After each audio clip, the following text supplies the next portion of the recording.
Oh, I think they're doing a great job. A lot of them are. Good afternoon, Dwayne. How are you? Not too bad, sir. Ladies and gentlemen, Radio Cayman's Talk Today with Sterling Dwayne Ebanks. But I do have some questions. There are more questions than answers. Radio Cayman's Talk Today. If you're ready to talk, we're willing to listen. Well, I really enjoy this program today. Cayman Islands' foremost listeners' participation program. May God bless every person.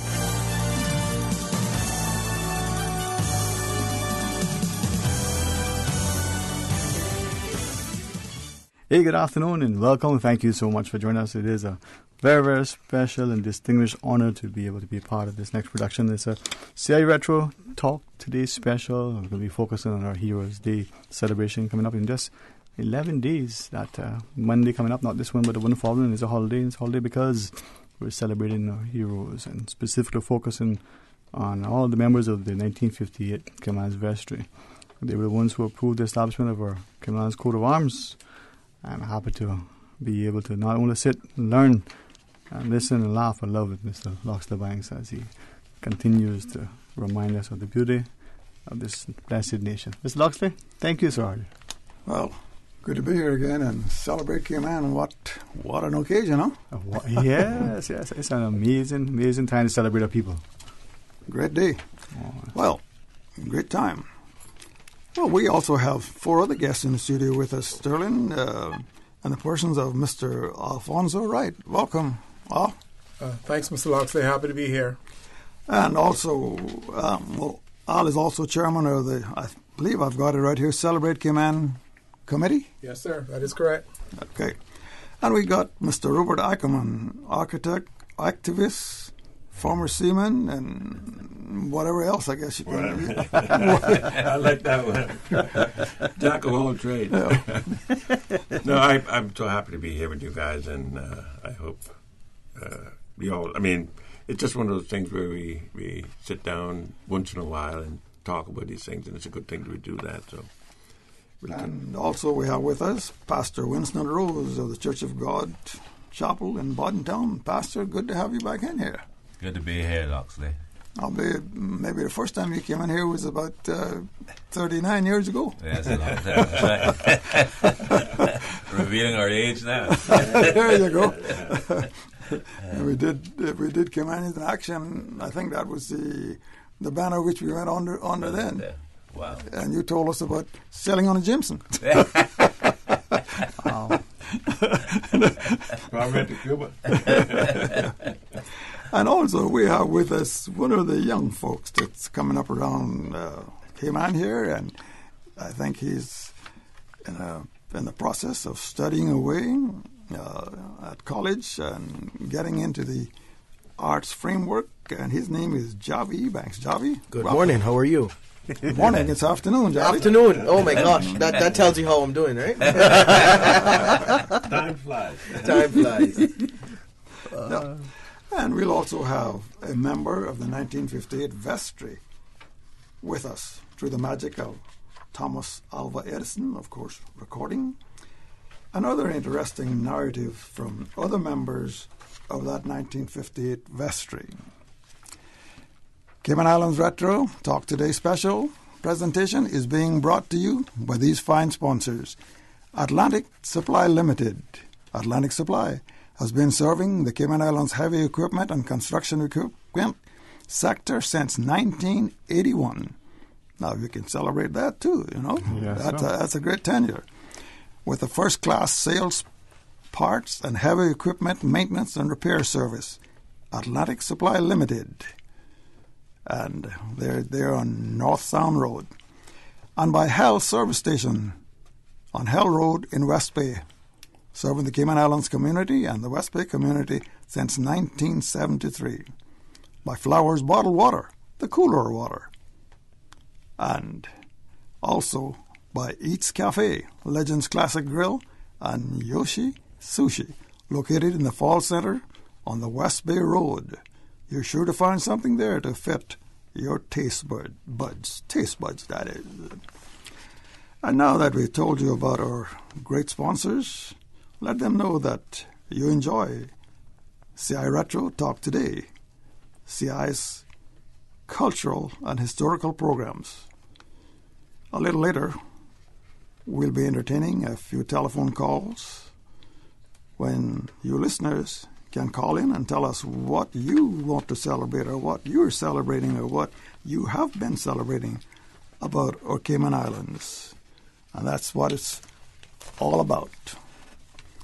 It was the vestry, the forerunner of the Legislative Assembly, that created and approved the Cayman Islands Coat of Arms, billed as the Cayman Islands' first identity, I believe. Alfonso, that's the way you all are describing it? First symbol of identification, yes. Symbol. Was the Cayman Islands Coat of Arms. Yes. Of course, I think Cayman Islands had some other very significant identification long before the coat of arms, but we'll skip that for now. So that you'll have some idea of what the vestry was all about, we'll listen here to a short narrative led by Radio Cayman's former Deputy Director, the late Dorian Miller, and longtime vestry and LA clerk, and one of our national heroes, Honorable Mrs. Sybil McLaughlin. They're talking about vestry matters. And Susan, if we can have that cut up now. Governing was the job of the custos with the, or commissioner, as time progressed, together with the Assembly of Justices and vestry. The system was extremely simple. Yes, it was, because I think the records show that the Legislative Assembly of Justice and Vestry met once a year. Yeah. Like in September. For the financial year to do the estimates, which the financial year was in from October. Yes. So, and they did have special meetings occasionally, but this was very rare. And they would generally meet in the morning, and in the afternoon, the person who was clerk of vestry was also clerk of court. Yes. So the court had it sitting in the afternoon. So you went from one straight to the other after lunch kind of thing. And from her history, it was found that some of the minutes of the assembly, the greater part of it was included in the court book. Yeah. So it was a combined thing, yes. And I can understand why they only met once a year, because transportation communication was a problem. Yes, so yes. They had to come down by a canoe or a donkey or something. There was no vehicular traffic at the time. And, of course, a governor is mentioned in 1832. I guess we should clarify that. That would have been the governor of Jamaica, I would assume. No, that was the name given to the person who was in charge down here, the governor. He was called governor, and then like from 17-something on they were called governor, and they had justices. And in 1832 then they changed it to custos. Now, I know this went on for about 84 years, until 1898, as far as I read or remember. And the powers of the custos were then vested in the commissioner. Yes, commissioner came in at that time, yes. Mm-hmm. But the commissioner, he seemed to have worn many hats. Oh, yes, he was the judge of the Grand Court, and he was collector of customs, tax collector, and a bit of everything. And he kept that up until, because I remember when Mr. Gerard was here. Yes. He sat in a few cases as judge at the Grand Court. Then in 57 we had a first stipendium magistrate. In the old days of the vestry and justices of the peace, it was very cumbersome. Apparently there was a lot of representation. Yeah, you had an equal number. There were about 27 justices and an equal number of elected representatives. Yeah. Now, I remember when I first went to work government in 1945, having to do estimates and all the papers, there was 50-odd copies of everything. Yes, and there wasn't much space, so you just had to, when you were collating them all, just keep going round and round and round in a circle, picking up all these papers. 50-odd copies of things, everything. So it was quite a come down, when it was reduced down to just about 17 members, 15 plus a few extras for the files. And that, as Ms. Loxley shared, was a recording by the former Deputy Director, Mr. Dorian, the Honourable National Hero, Sybil McLaughlin. It's interesting, Ms. Loxley, as you shared the narrative. I had a number of questions, and my good friend, the chairman, as we call him, the Vice Chancellor for the C.I.Retro plan, Ms. Alfonso, will be in a bit, but Ms. Loxley, to think about it, the number of members then, and then her partner was reduced down to 17, maybe 2 extra to fill in the files. Well, I think, it's interesting. 58 members, twice 27, 58, right? Mm-hmm.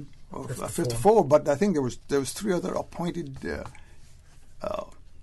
Sort of ex officio kind of. I think so. But anyway, that's quite a group to corral and police. And you'll hear a little bit more about the sort of group structure when we talk with the former member of the vestry in 1958, a little later in the program. But think about it, 58 copies of vestry papers, and they had to be pounded on a typewriter. Yeah, no photocopiers around. No photocopiers. No computers. No computers. And also to copy them, it was the old, what they call Gestetner. Yeah. And I would believe at that time it was not electric. You had to crank it. You had to crank it. Now, think of the times that you had to crank that Gestetner to get 58 copies, and plus you almost had to go and take a bath after using the Gestetner. So they had quite a job on their hands. And then I think mention was made about the travel. Little Cayman, they had to come down by boat. And I think there's stories where they came down here by boat and got stuck down here because of weather and couldn't get back home, or vice versa. So anything else that you guys would like to comment on quickly? Well, I was glad before they go in. She said canoe or donkey, and I wasn't sure which one came over the rat, but it was a canoe. Jerry? There was some canoe or at least catboat traffic between here and Cayman. Yeah, but even the people from the outer districts may have found it difficult, may have found it easier to travel by boat. By boat, yeah. At times. Yeah. And that commitment. I mean, Starkman, you were a young lad during those days. She said 1841. Jeez. No, that came a little later than that. Okay, I'm just checking. No, but it's a beautiful part of our history. I think that's part of the celebrated Cayman history that you talked about, Stockton in particular. We weave the not just the political, but the spiritual in it as well. Well, I think that's a subject that we're going to spend a little time on a little later down in the program, because that, I think, is one of the most important things that really we have to celebrate here in Cayman. And Pastor, I know you have a little bit to say on that. Yes. And, most definitely. Javi, anything that kind of struck you quickly on? It's interesting when you look at politics today, or persons working in politics today, and then you hear, like a clip we just heard of how different it was. It shows a change, and I think it's important to notice that change and to take away lessons that the persons who came before us would have wanted us to take away. But there's something that strikes me, and not want to just speak out of turn or necessarily without any great thought, but as I look at a history, this is a remarkable place. And even though we start to find more and more of our recorded history that is not always right within our shores, is located in other jurisdictions, as it were, we see two things. Just my thought process. One, that even though the population relatively was small, it was an active, engaged populace. They participated heavily in the democracy. The numbers that were part of the vestry relative to the population. And then the second one, the level of autonomy, perhaps, the semblance of this resolve and resilience within the people, maybe continue with the theme. They were willing to paddle their own canoe. Yeah. And that's amazing. You're looking at where we are today geographically, almost off to ourselves.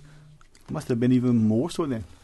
Well, referring to the vestry, those guys were not getting any pay for that. And in fact, I believe they had to stand their own expenses. If they had an expense moving back and forth, they had to foot it themselves.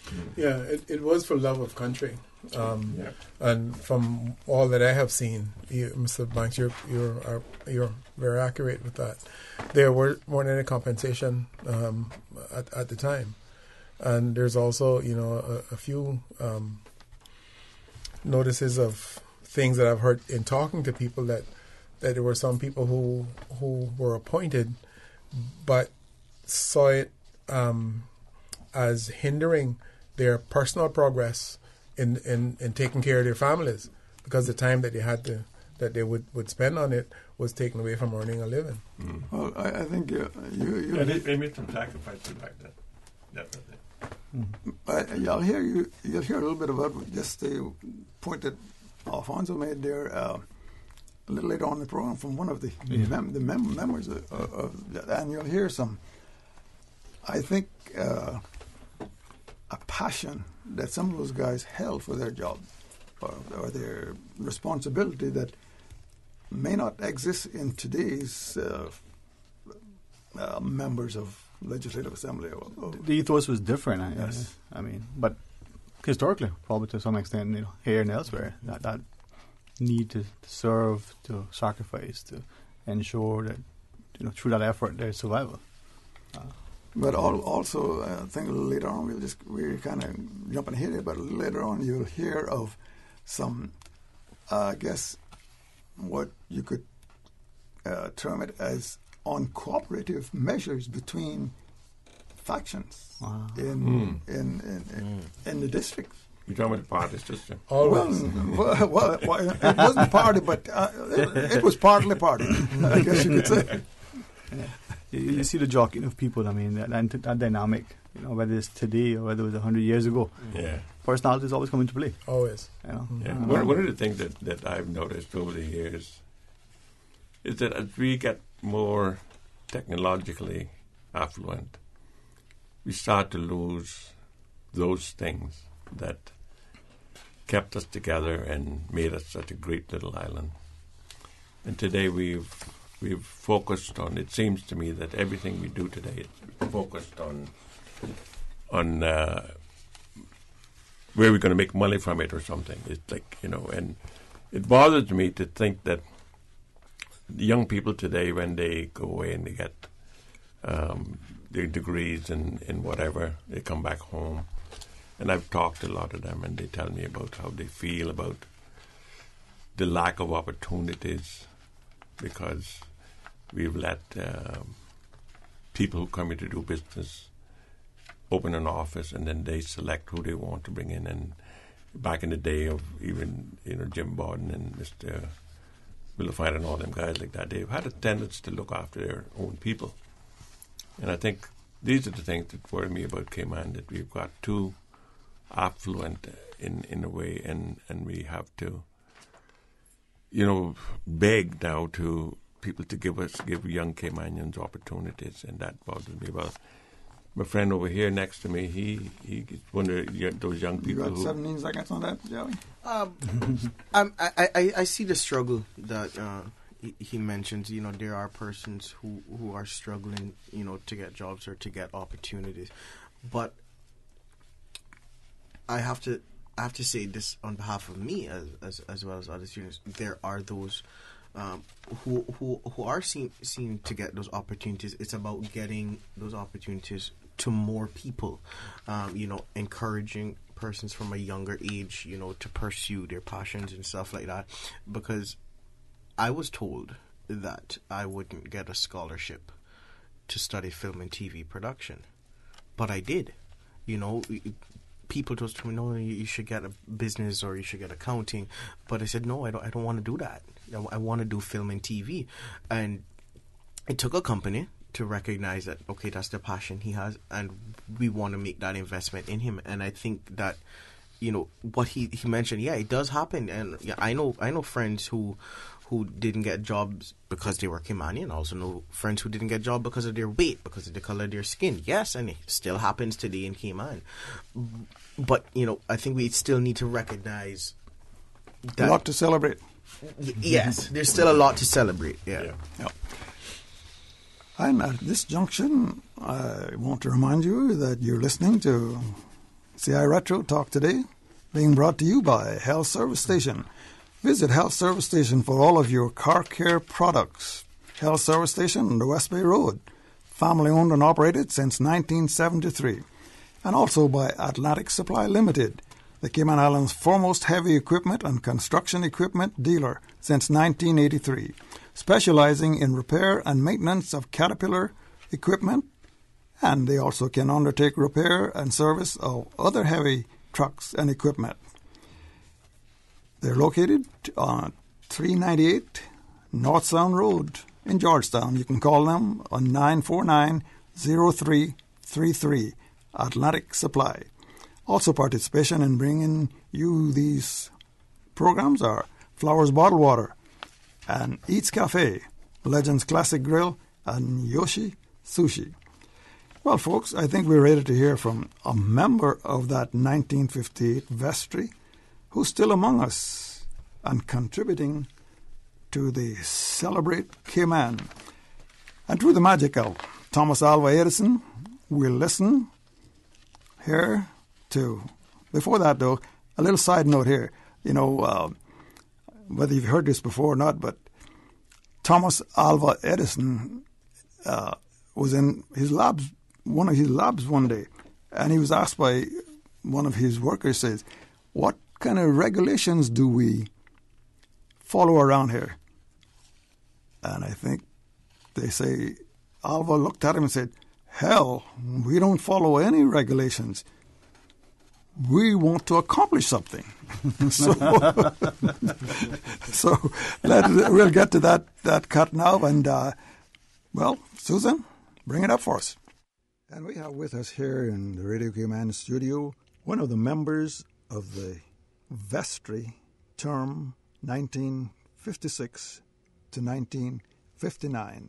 And if you remember, that was the term of vestry that approved our coat of arms that is being celebrated under this Celebrate Cayman banner. Of course, none other than Captain Owen Franklin. Cap, welcome. Thank you very much, Loxley. Good to be here. It's good to have you here. It's only you and Mr. Lindbergh Eaton that's left of that group. That is correct. Out of 57. That's correct. And you were on the elected side. You were one of the 27 elected members. That's right. And, of course, they were very important days in the life of the Cayman Islands. Yes, and, of course, you know, if you start asking about development at that time, well, we did what we could do, but it wasn't too much money in the treasury at that time.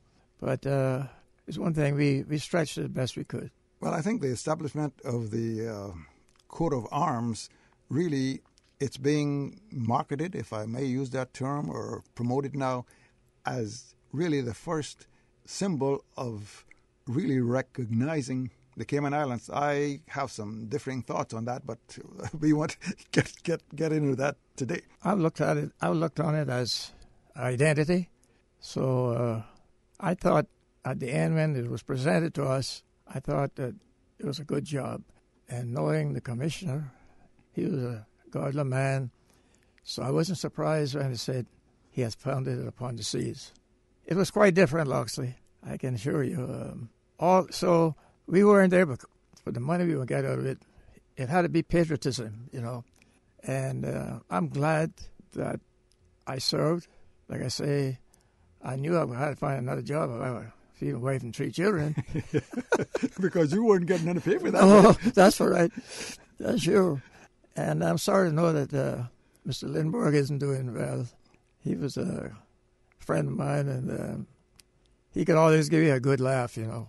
Well, of course, you and Mr. Lindbergh Eden are the only two that's still with us that served in that 1956 to 1958 vestry and Justice of the Peace Assembly. Right. That is correct. Of course, you would see ex-officio members. That meant that the Justice of the Peace were expected to work with the government. Yes. That's what that was all about. So, yeah, they were in the upper chamber or in the lower chamber. And like I said, when the government brought something forward, they were expected to. So they was, instead of talking about Justice of the Peace at that time, you all are, you're an ex-officio member, so. You go with us? You go with us. Do you have any recollection of any of them that may have strayed from the path? No, not really. I don't have any recollection of that, but it was an interesting time. Like I said, we had the debate, like they do here now, and there's no comparison. So I would like to say to the people in Radio Land that I bring greetings from the islands that time forgot, but I would like to congratulate those who contributed to bringing us and changing the caption to the islands that time will never forget. So, you know, a lot of work was done, and we are in a different world right now. And, of course, there's still a lot of work being done. Yes, yes. Like I say, the economy is really booming. I hope it keep that way. I know that tourism and financial services are the two main pins of the economy. And sometimes you got to stop and wonder about, I don't know, I couldn't go into a discussion about financial services, but I can tell you this, a lot of people probably don't know it, but the genesis of the financial services started with the Cayman seamen. You know, they returning their money home, that's when it started. Well, I was just going to interject that really the maritime has been the big underpin of everything that has happened here in Cayman, let's say from 1503. Yeah, that is correct. Did you, by the way, read that? It was just about a complete section of a copy of an address that was given by Sir Russell Johnson, and he told the story. You know, it was put in the Times paper. I wish that Caymanians could really get to read that. They would get an idea of what it was like and what the Caymanians contributed. And he paid, he didn't, you know, he told it like it was. Yeah, he paid tribute to the seamen. Yeah. But I somewhere along the line, I think there's a little bit of maybe not really knowing the whole story. That the seaman thing really started way back before 1946, 47, when Southwell came here. I mean, we had seamen out to sea sending. Oh, yes, absolutely. A lot of, like you say, you know, you hear about Southwell years and Cam Southwell, and, you know, they hired thousands of Caymanians. That's true. But what you said earlier, we had men sailing with Swanee and Pitman and Pat, and I remember those three companies. Banana Supply. Standard Fruit. United Fruit. And, of course, there were a lot of them sailing with the oil companies, because all those oil companies back in that era was unionized, and they were the ones that was really making the big money. Oh, yeah, I remember a lot of Caymanians sailing for Alcoa, too. Yes. Southwell surely gave us a big spout there. Oh, yes. Yeah. But 2 years about. Yeah. I mean, you know, there are documents of our seamen being in Key West this was during the war, and it's online, where they have their dock passes posted online. 1915 in the archives in Key West. Really? Yes.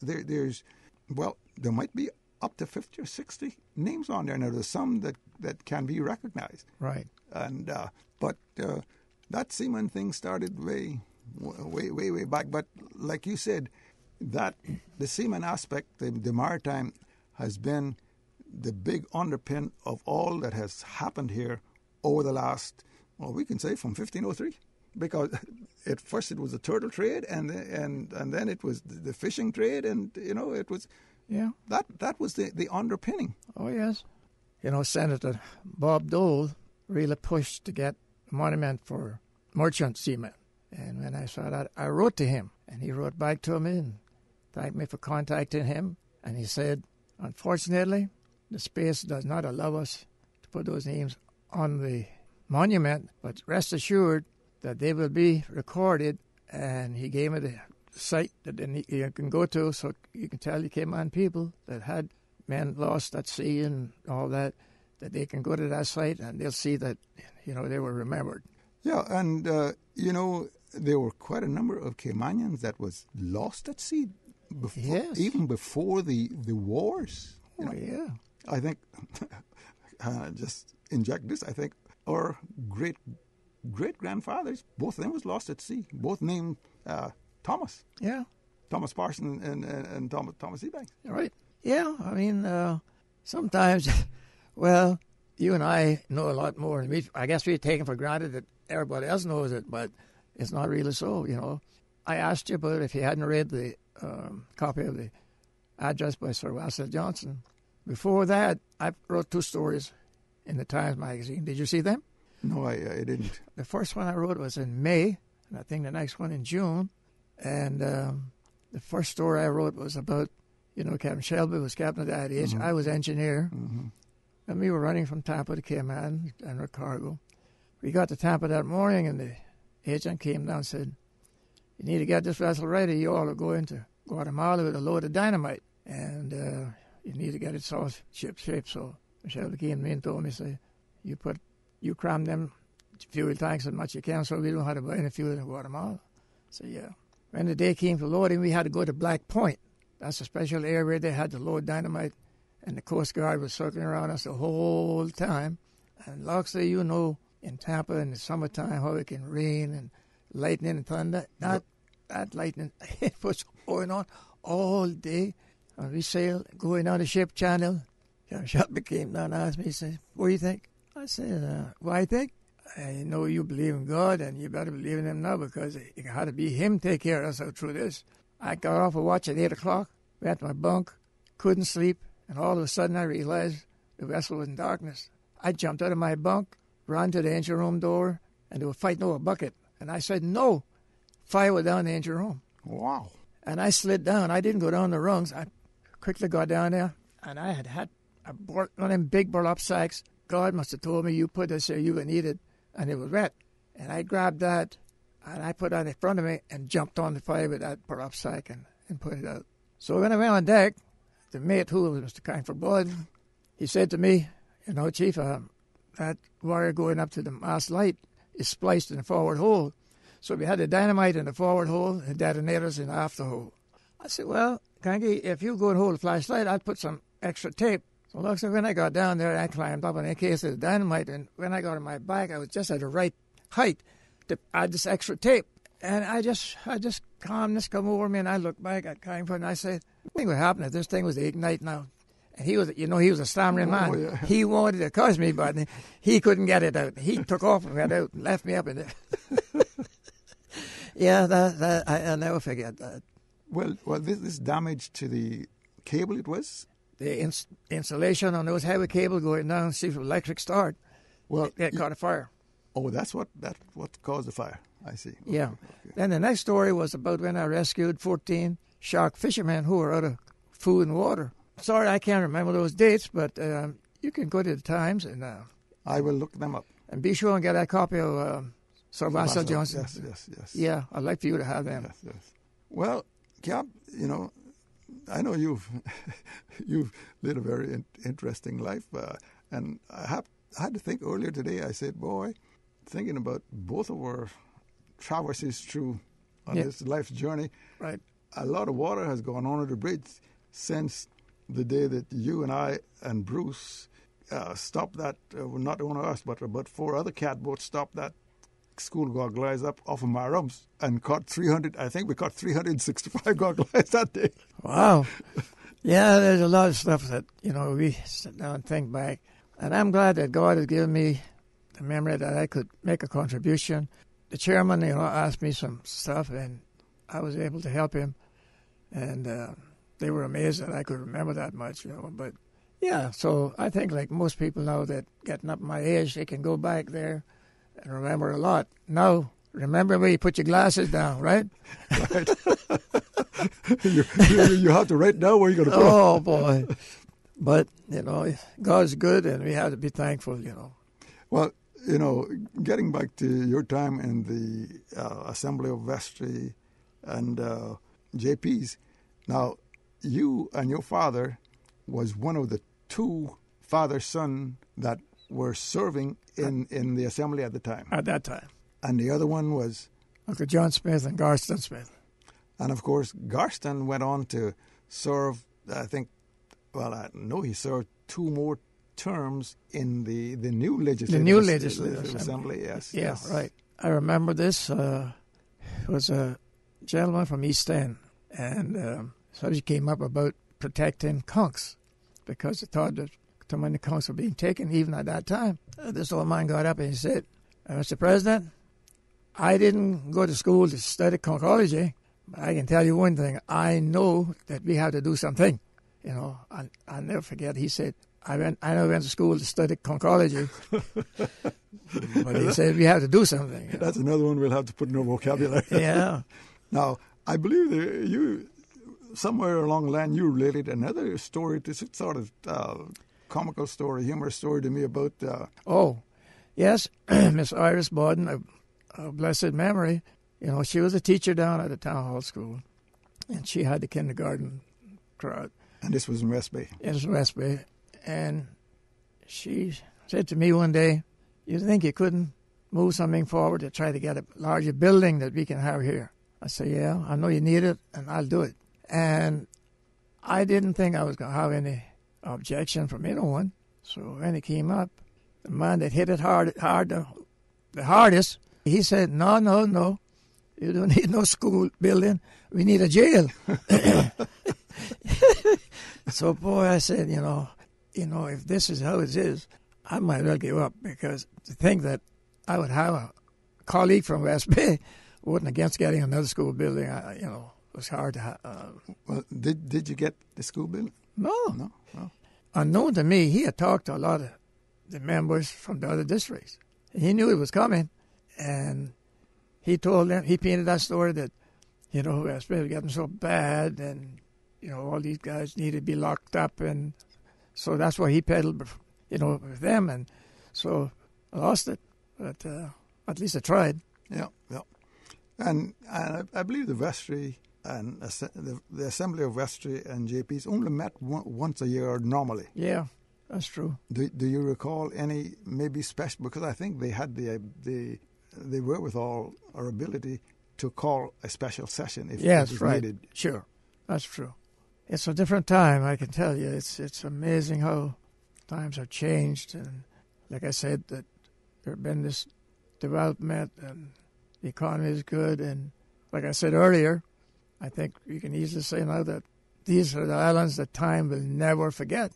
But I think, too, we have to be very vigilant in making sure that we don't destroy what brought people here, the attracted people here over the years. And I think if, looking through, I don't know what kind of eye you'd like to put on it, but I think we're on the verge of maybe trying, or we're on the verge of maybe allowing some of that kind of things to happen that destroy what attracted those people to come here. Yeah, because our environment, and that is the marine or maritime environment, that has been one of the underpins. Oh, absolutely. I mean, we have people coming down here just to dive. Yes. They have, I remember groups out of California. Once, Mr. Bob Soto got me to work with him, and he had this group came down from California, and they wanted to film sharks. And he wanted me to go to Cameron, Little Cameron first with them, and then on to Cameron Reich. One of the guys had on a pair of shorts, and I looked at his leg, and I could see that he had a mark that looked like a shark. I said, "What happened there?" He said, "It was a shark." Where? He said, "Off of California." He said, "Visibility was like this." And I said, "You still looking for sharks?" Yeah. Well, I tell you, I took him to the right place, Bloody Bay, Little Cayman. And he sent a guy down, shot at barracuda, and by the time he started to bleed, these sharks started coming, and they were filmed. What it was, Loxley, a company, they were going to sell this to Italian television. Prior to that, they went to, I don't know, it was New York, California, the Italian people, television people, and they got these guys that agreed that they would do this film about sharks. After people started watching it, they realized this thing is fake. They had the sharks in a tank. Oh, okay. And I think they had some of their teeth extracted and all of that. So he said, "I got to find sharks, not in a tank." I said, "No, they won't be in a tank." I tell you that. Well, you see, I think that is just a manifestation of the wide outreach of our maritime or our environment. Yes, absolutely. And like you say, we had to be careful because we're small, and you start messing with Mother Nature, he might be good, he might be smart, but we can't replace that. No, and you cannot predict what Mother Nature is going to do. I mean, I just look at the beach there in West Bay. I don't know whether you've seen it over the last week and a half, 2 weeks. Well, believe it or not, Loxley, last Sunday morning, I made a special trip to walk down there and see if I could, identify some of the stuff that I used to run over. Yeah. Yeah. Yeah, and isn't it funny? We would run over them pan shoals. Oh, Sometimes it makes me cringe to think that we would run over those pan shoals, some of us in our birthday suits, and never got a scratch. That's right. That is very true. But we, that's what we had to do for fun, right? Yes, that was our fun. We enjoyed it too. Yeah, that was our fun. That was our fun, going out backside and calling for Big Belly Lambert. You remember that? Build them higher. Build them higher. and you look back over your shoulder, and they were about 6-7 feet coming in. That's right. And we were singing, Big Belly Lambert, roll them higher, roll them higher. Oh, yeah. Oh, yes. It's good to be able to go back and pull some of that stuff, because, we didn't have theaters and all this stuff to entertain us, so we had to come up with something, Yeah. But, and I touch on the beach again, the section actually right in front of where the big gun was at, that had eroded quite a bit, but in this last, I guess it was a south wind that we had that came in there, we had it 1 or 2 days. It has replaced all that. Actually, there is about 25 to 30, maybe 40 feet between the wall and the surf. In fact, a couple of days ago, I saw they had a group of, I guess it was visiting people on the cruise ships down there, and they had a bunch of these chairs out there, if you can believe that. Yeah. That just shows you Mother Nature can.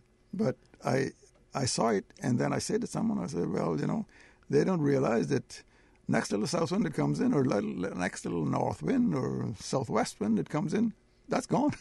Right. That's the way it works. Well, Cap, is there anything else that you might want to share with us about, the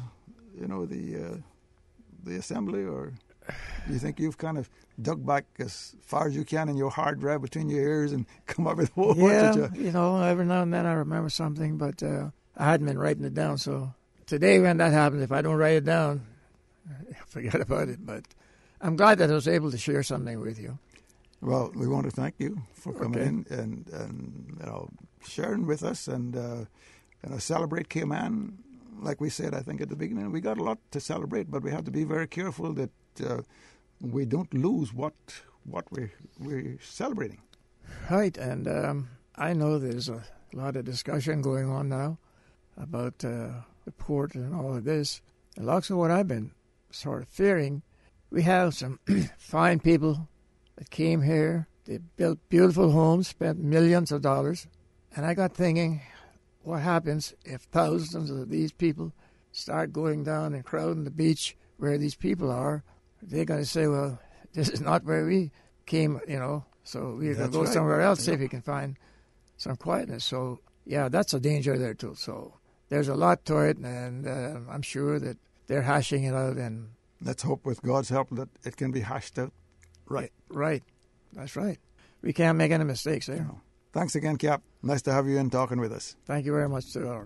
Enjoyed being here. Well, we're coming up now on News Time, and we'll be back with more C.I.Retro Talk Today, which is being brought to you by Health Service Station, Atlantic Supply Limited, Flowers Bottled Water, Eats Cafe, Yossi Sushi, and Legends.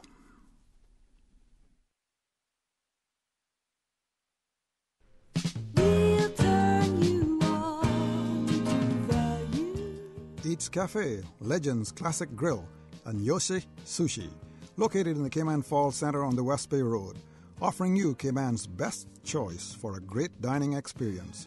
Whatever your taste choice might be, a hearty breakfast, a delicious healthy lunch, a scrumptious evening dinner, or a light taste-tested in-between snack, it's all there at Eats Cafe, Legends Classic Grill, and Yoshi Sushi, all at exceptionally pocketbook-friendly prices in comfortable, happy surroundings. For the sports fan, NBA, NHL, Premier League, and the NFL playoffs are here. There's the multi-big screen televisions to watch your favorite team win. Eats Cafe, Legends Classic Grill, and Yoshi Sushi, Cayman's family-friendly dining favorite location.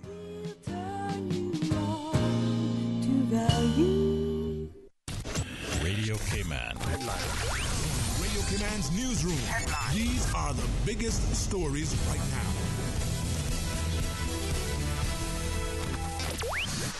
Special Olympics Cayman Islands' very own Andrew Smiley has been selected for the NBA Cares Unified Game taking place next month as part of the NBA All-Star activities. Special Olympics has selected 12 players to compete in the 8th annual NBA Cares Special Olympics Unified Sports Game on Friday, February 15th in Charlotte, North Carolina as part of NBA All-Star 2019. The game will take place at the Bojangles Coliseum.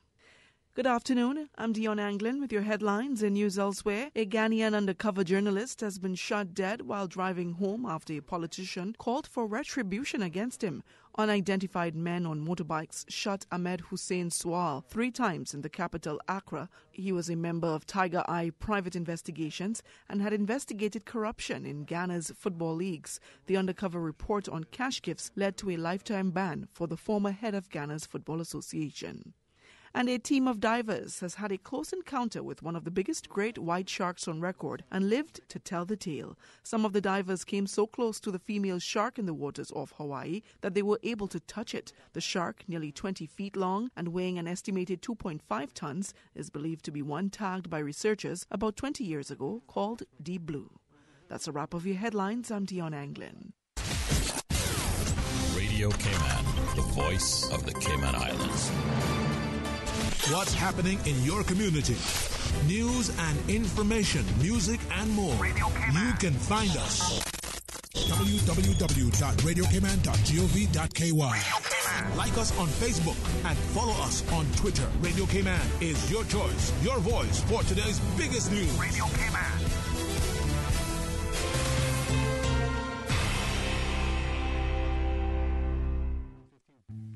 Kick back at the Cayman Creperie this Friday with some Bubbles and Blues. Bubbles and Blues. Something different in Georgetown's waterfront. Bubbles and Blues. Sip some bubbly with the serenading sounds of the blues with a mighty fine view. Bubbles and Blues, starting at 5 p.m. Donate and get a complimentary glass of bubbles and enter into the amazing raffle. Bubbles and Blues, a pop-up event in support of NCVO. The Cayman Creperie this Friday, starting at 5 p.m. Bubbles and Blues. Bubbles and Blues. Cayman Keswick 2019 will continue every evening at 7 o'clock until Friday, January 18th at the Cayman Islands Baptist Church in Savannah. The speaker this year is Stephen Jennings from Kingston, Jamaica. Lunchtime sessions are at the Family Life Center on Walkers Road each day from 12 until 12:50 p.m. You can join Radio Cayman each evening at 7 p.m. for a live broadcast from Cayman Keswick 2019. For more information, please visit www.caymankeswick.com. That's Cayman, KESWICK.com. Cayman's cruise tourism is not at risk. Not at risk. Not at risk if we do not build the piers. This is according to the Vice President of Carnival Cruise Lines. The vast majority of cruise ships will continue to be smaller ships that will tender for the foreseeable future. Of the 22 ships on order by Carnival Cruise Lines, only three are mega-class ships destined for the Caribbean. It is also a fact that the 4th largest mega ship in the world, the MSC Margavalia, will call on Cayman from October 2019 by tender. Cayman's thriving cruise sector has grown steadily by 14%. We will not lose any current revenue without the piers. But we may jeopardize our stay-over tourism, which generates 76% of our tourism revenue. Is a cruise pier really needed? There are currently too many unanswered questions. Our government must get this right for us now and future generations. Make an informed decision. It's your constitutional right. It is your constitutional right. Sign the petition, support the referendum, and let's build our future together. This health flash is brought to you by Cleveland Clinic, Florida. Over 65 million people around the world have moderate or severe COPD, a family of diseases that includes emphysema and chronic bronchitis. Cleveland Clinic, Florida offers a wide range of management and treatment options for COPD, including programs focused on education, medication, smoking cessation, and pulmonary rehabilitation. A team of experts is ready to review your symptoms and test results to develop a comprehensive treatment plan. For more information, visit clevelandclinicflorida.org. Don't forget to tune in every Monday through Friday for the 7 a.m. news, brought to you by Cayman National Bank, proudly serving the Cayman Islands since 1974. Visit Cayman National Bank today for all of your financial needs. Talk today. But I do have some questions. Talk today. Cayman Islands' foremost listeners' participation program. Talk today. Because there are more questions than answers. What the public is saying. Waiting to take your calls right now. Sterling Dwayne Ebanks.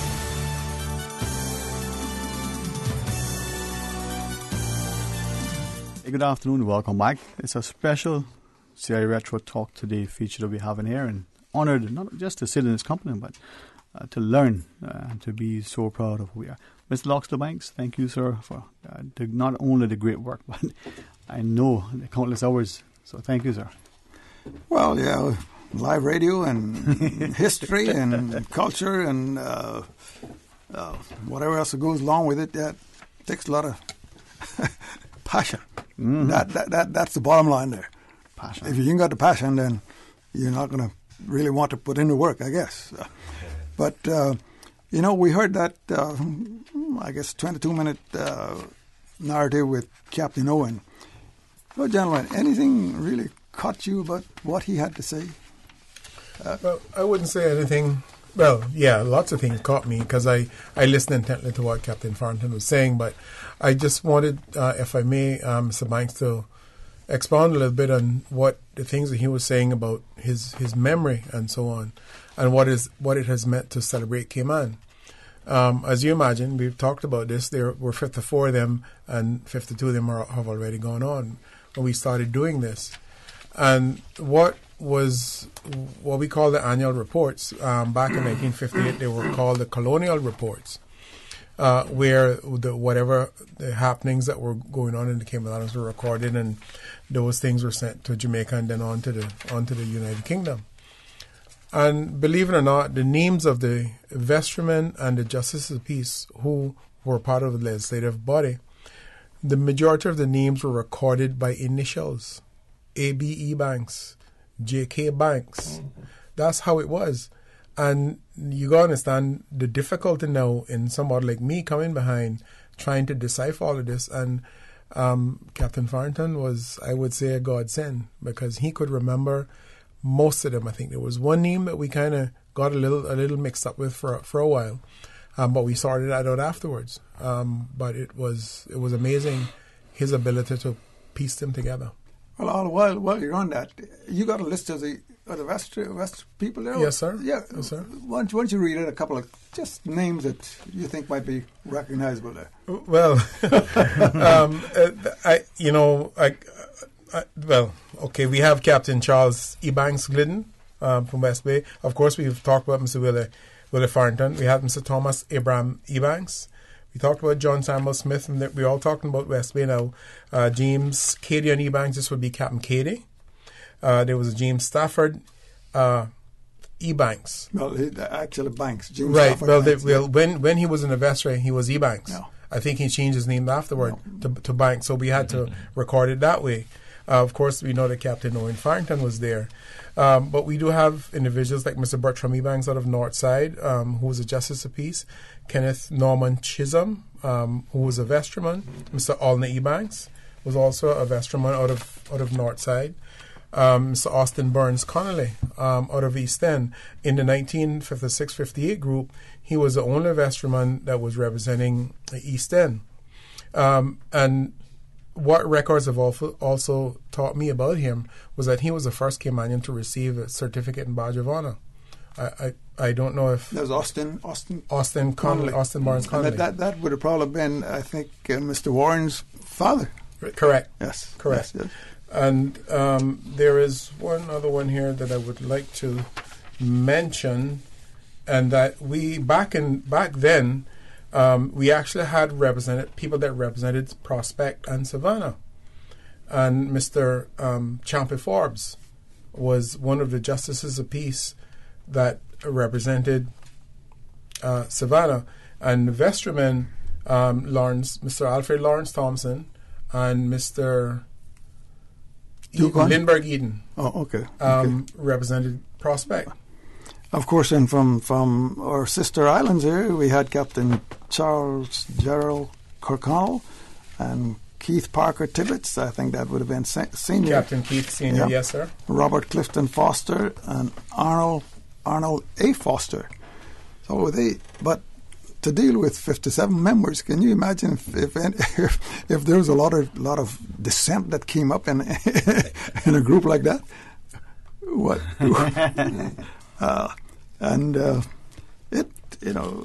But as Captain Owen mentioned, they did quite a bit of work when they did meet. They only met for maybe once a year. They were saying, but the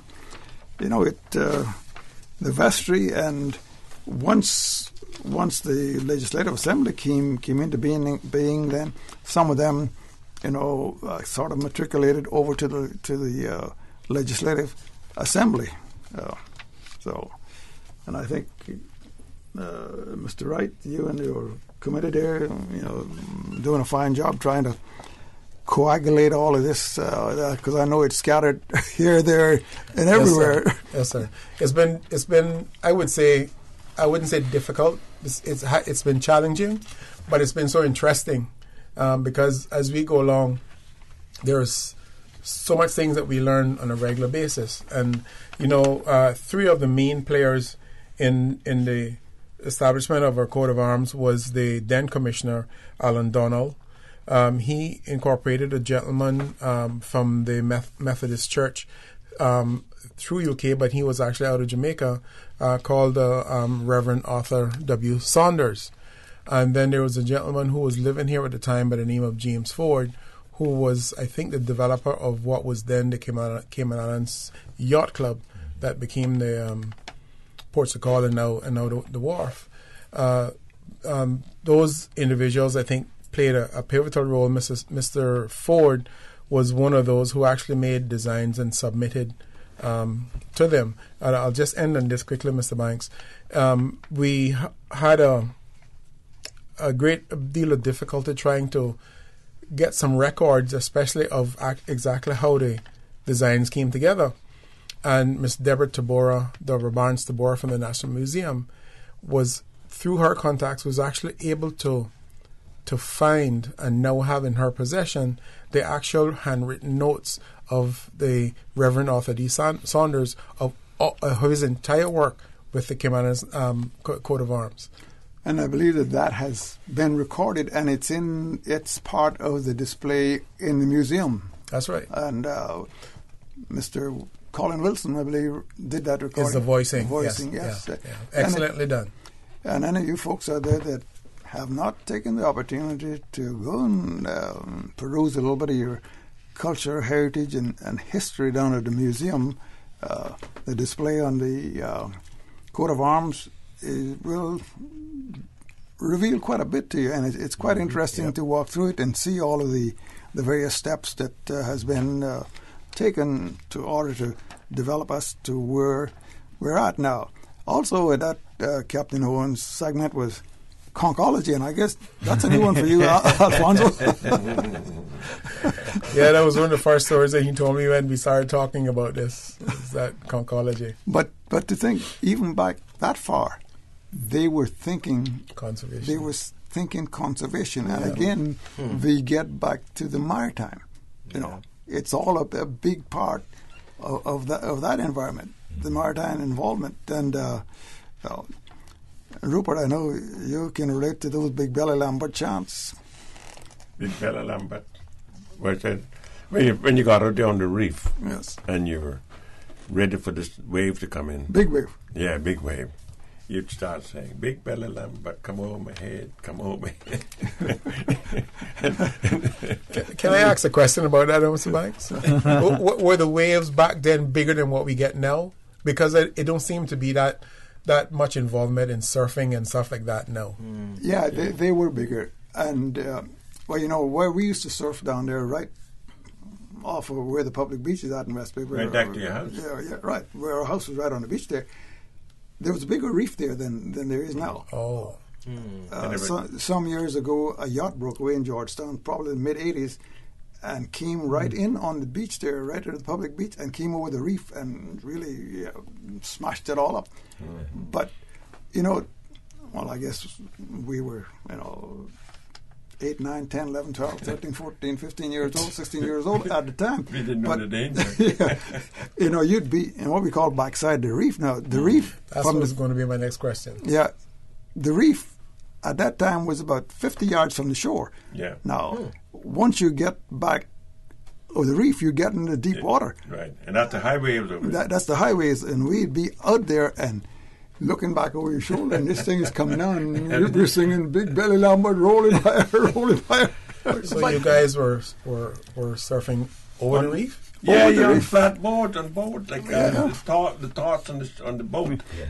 That doesn't surprise me though, because it's like I remember beaches, and I'm still a baby, you know. But I remember like going to the beach, like saying South Sound. I used to think South Sound was just deep and the waves were high, and I went there the other day and like, this is what I was scared of. What is this? You know, so I think it's just changing over time. You know, water levels just change. But I remember hearing stories from my grandfather and him saying too, you know, the waters were much higher than it was. And the wave action was much more than it was now. But if the thing that really got me when I think about it now is how we, like he was saying, most of the time we were naked, completely naked. There was no swimming trunks or anything like that, just went out there. And you had to find those reefs when the water's rough like that. You can't see the reef. You have to judge exactly where your spot was that you like to go. And most of them reefs, they had the flat like planchol, and you'd find that spot, and then once you got on there, now you stand and wait for that wave to come in. But I remember one time when we were running seas, not on the beach, but down by C.I.Retro Cove, and we came and I got on this wave. And when that wave pulled up, and I was up there, and I looked, and I saw them dry ponchos.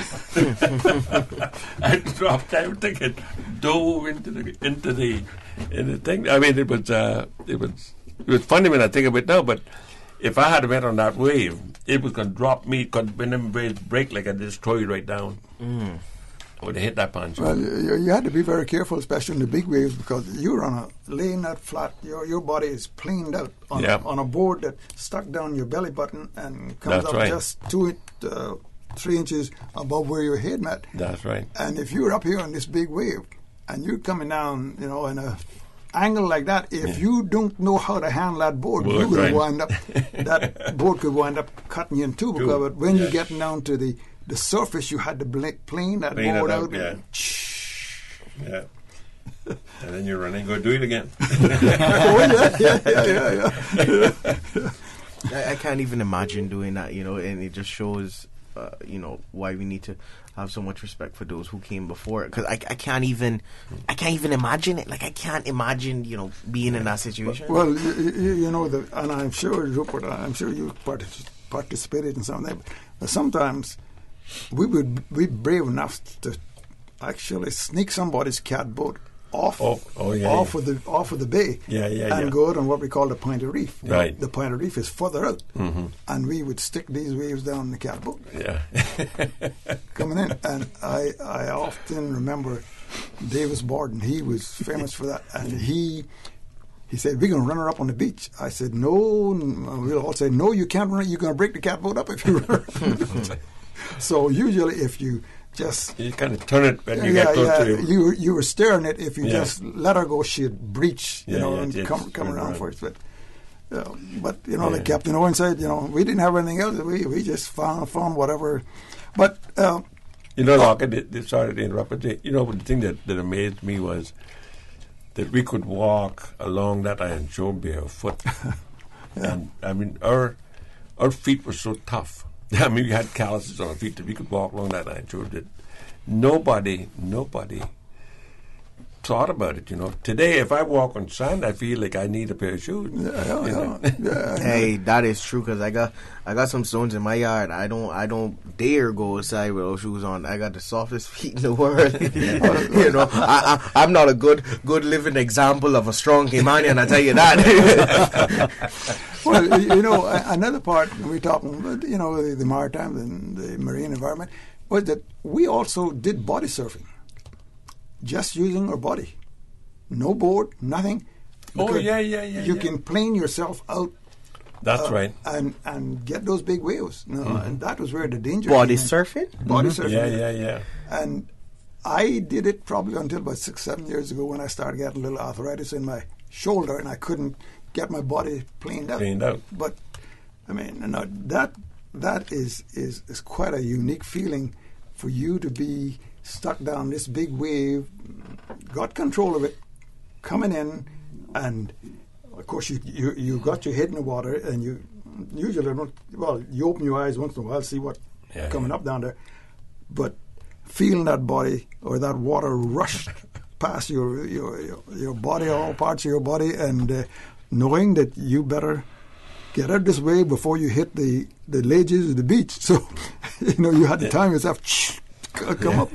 I would about to tell you that I remember one day when we were down by C.I.Retro, and we had there was this person. You know who I'm talking about. I don't want to call his name. God bless his soul.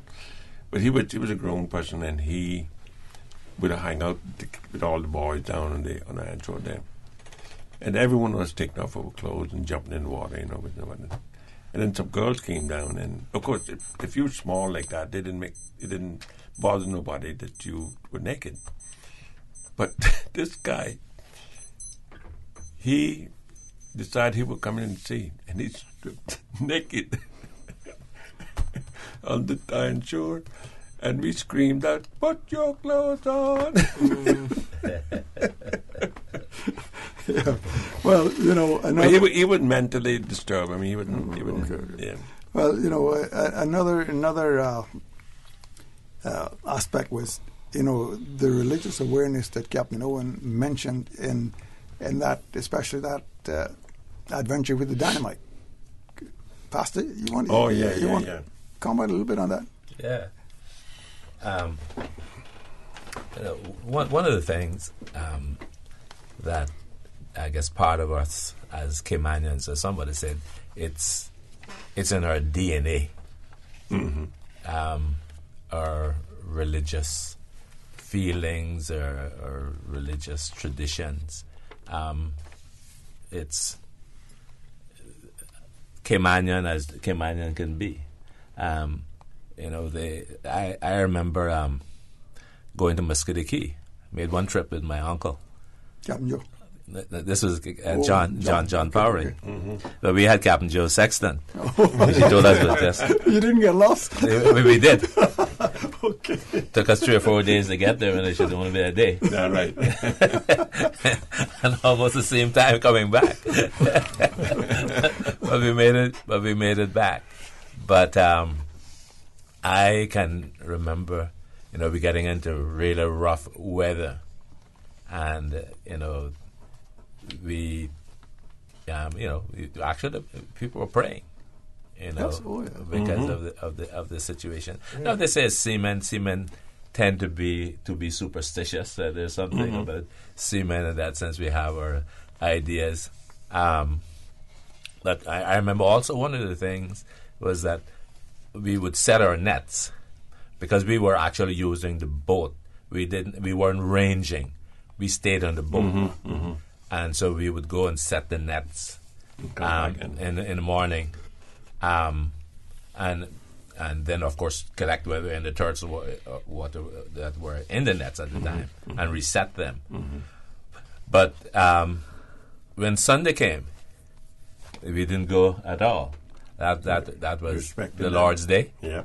And so we would not go and tend to the net. So on Saturday, once we set the nets and took whatever turtle were there, then we wouldn't go back again until Monday.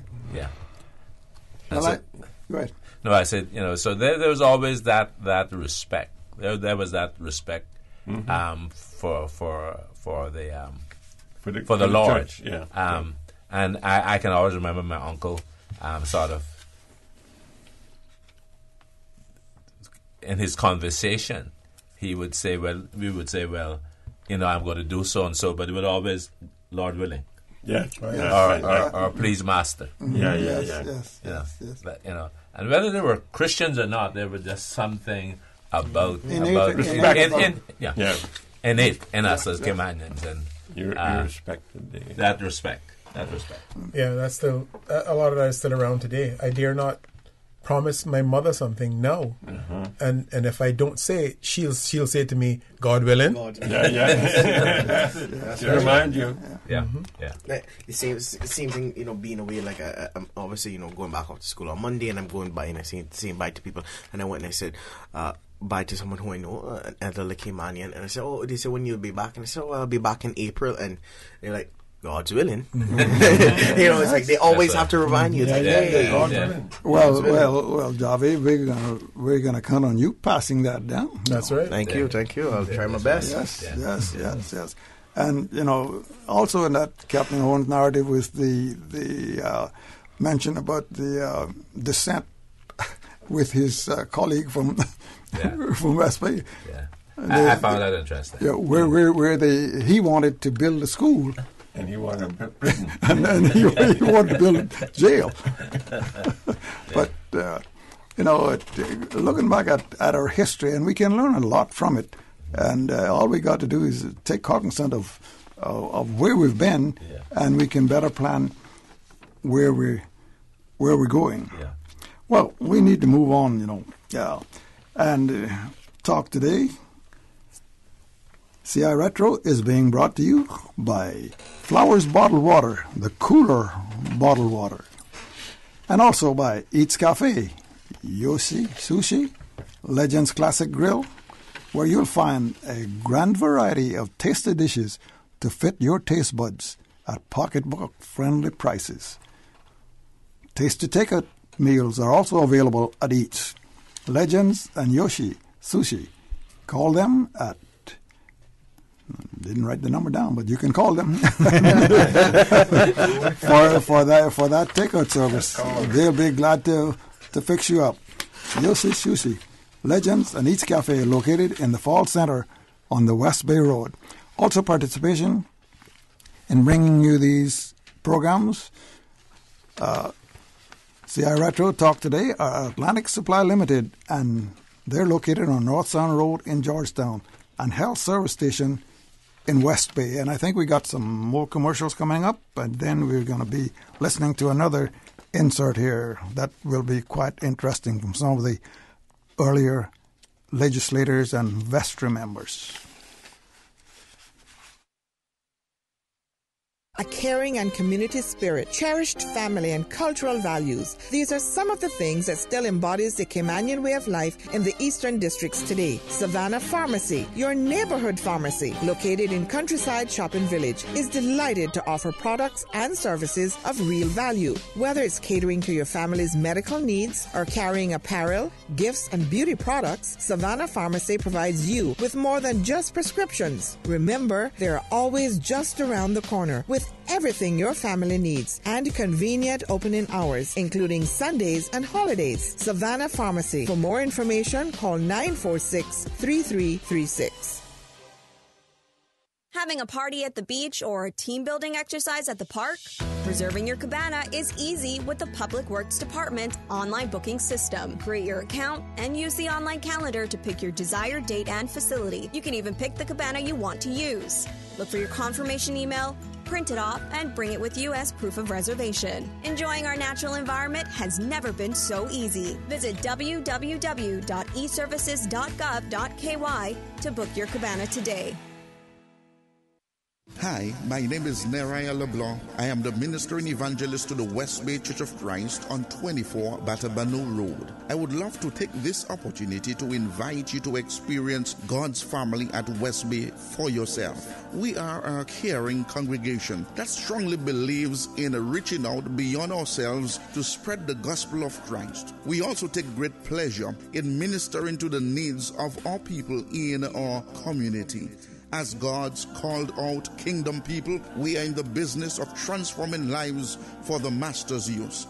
For more information, you can visit our website at westbaycichurchofchrist.org or call us at 946-9294 or 917-1809. Declaring the word of the Lord. Cayman Islands Church of Christ presents Word of the Lord. Word of the Lord, heard Sundays at 6:30 p.m. on Radio Cayman. Lucky Slice Pizza. It's love at first bite. Shaking your radio 3 to 6 weekdays. Oh my God. From Radio Cayman Super Jam Showdown. May I have your attention? Yo. One love. Hip hop leader, Jay-Z. Peace, y'all. This is Nas. Peace. Super Jam. Is proudly sponsored by Lucky Slice Pizza. It's love at first bite. Call 949-3456 or visit Cayman Pizza to place your order today. Cayman's tourism product must be properly developed to ensure long-term prosperity for all. According to the Environmental Impact Assessment, 3 years of construction will stop all water and shore-based activities in the Georgetown Harbor. Snorkeling, scuba, glass bottom boat tours, and submarine tours currently generate around $10 million per annum from our Georgetown Harbor reefs alone. This will result in the loss of hundreds of jobs and closure of many small businesses. 14 acres of healthy coral reefs will be destroyed. Healthy coral reefs destroyed. Destroyed. Cruise ship engines will stir up silt, smothering the very product tourists come to see. Is this responsible stewardship of our precious natural resources? Will Caymanians really benefit from the piers? Our government must get it right. Must get it right. For us now and for future generations. Make an informed decision. Support the referendum. Support the referendum. Support the referendum. And let's build our future together.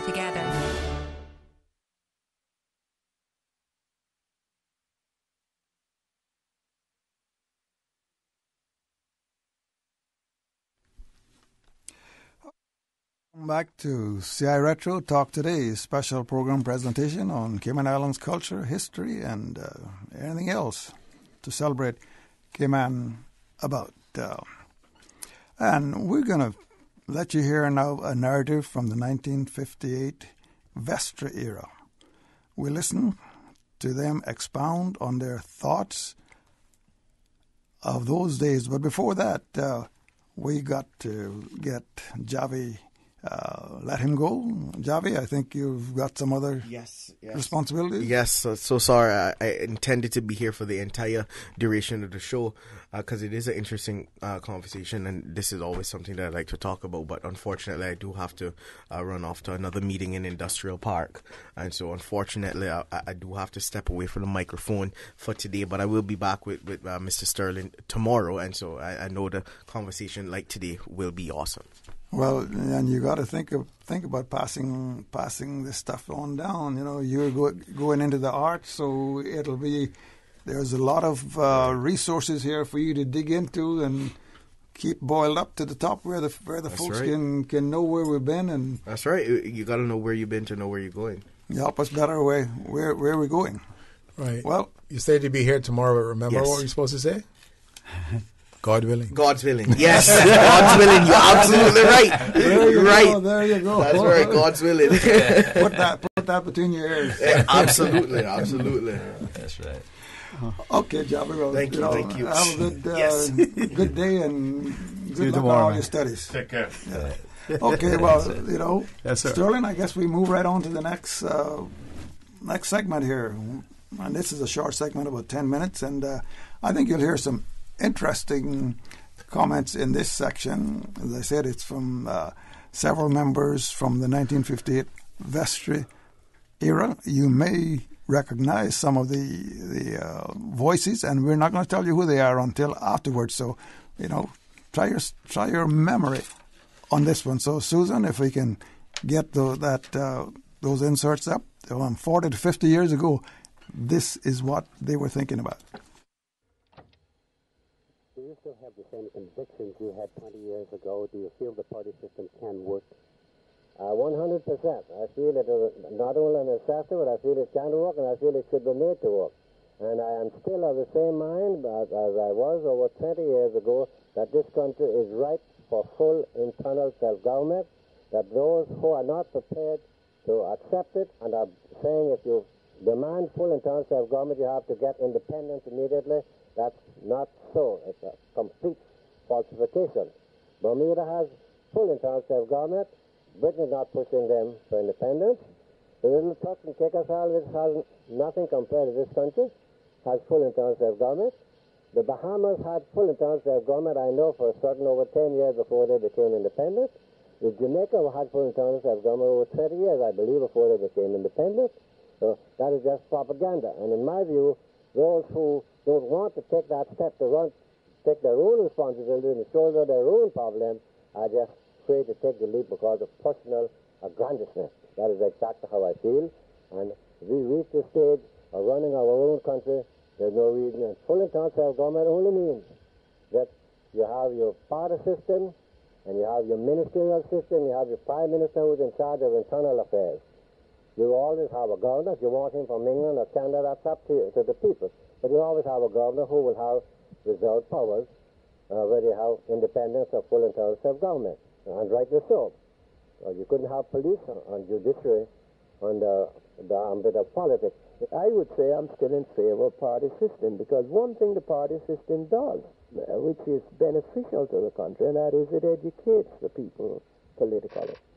By having your groups, having your rank and file, it is a means that people get more political minded and they study more about it. I would have no support to a party system. Under no circumstances will I give any party system any support. I wouldn't be a member of it, and I wouldn't give it no support. Let me name out a few things that, sure, as long as I am an elected member, I do not go for a party system. I do not intend to support a road change from left to right driving. I do not intend to support in Eastern time changing your clock back and forth. Daylight saving time. Right? I don't intend to support that either. I don't intend to give any support to a union for this country to be unionized by anybody. And last but not least, no support to gambling of any kind. Not talking about casinos at all. I'm saying gambling of any kind. Period. Period. So those 5 things can remain in the statute books as far as Great Act is concerned. If you had the party system, it would be the leader of that party which won the majority seats who would become the prime minister, and he would appoint his minister. That's about the only change I see. So your conviction is that the governor should be a representative of the crown only and not function in the role of chief executive? I felt that way for 20 years or more. I also feel that it's an embarrassment to the Queen's representative to be sitting in the Legislative Assembly as a speaker, so to speak. She'd have a local speaker in that house. It was my getting in some problems with one commissioner over 30 years ago that brought about the separation of judiciary from administration. That was the administration of justice law, where he sued me as commissioner and tried me as collector general. That brought about a change in that law, because you can't have a person being judge and jury. When you talk about elected members usurping powers, the commissioners have done it here in the past. The Queen's representatives have done it here in the past. They will continue doing it. I am not selling short the accomplishments and efforts of local politicians, but it is my view that a country as small as we are, that the efforts of local politicians would have been to little avail if we were not able to point to the reserve powers held by Her Majesty's representative within the territory and the stability, that connection, and our general connection with the United Kingdom offers. Do you still have political ambitions? Would you run for politics again?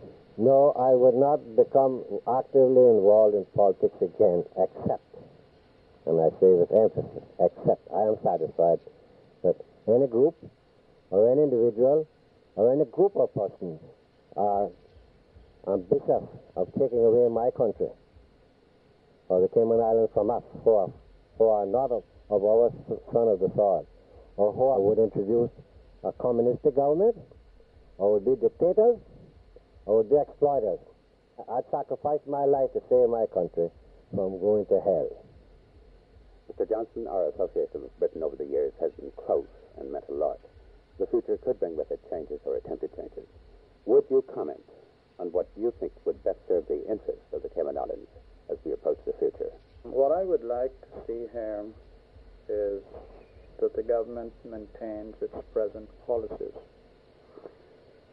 Policies change from time to time, but I'm speaking of basic policies.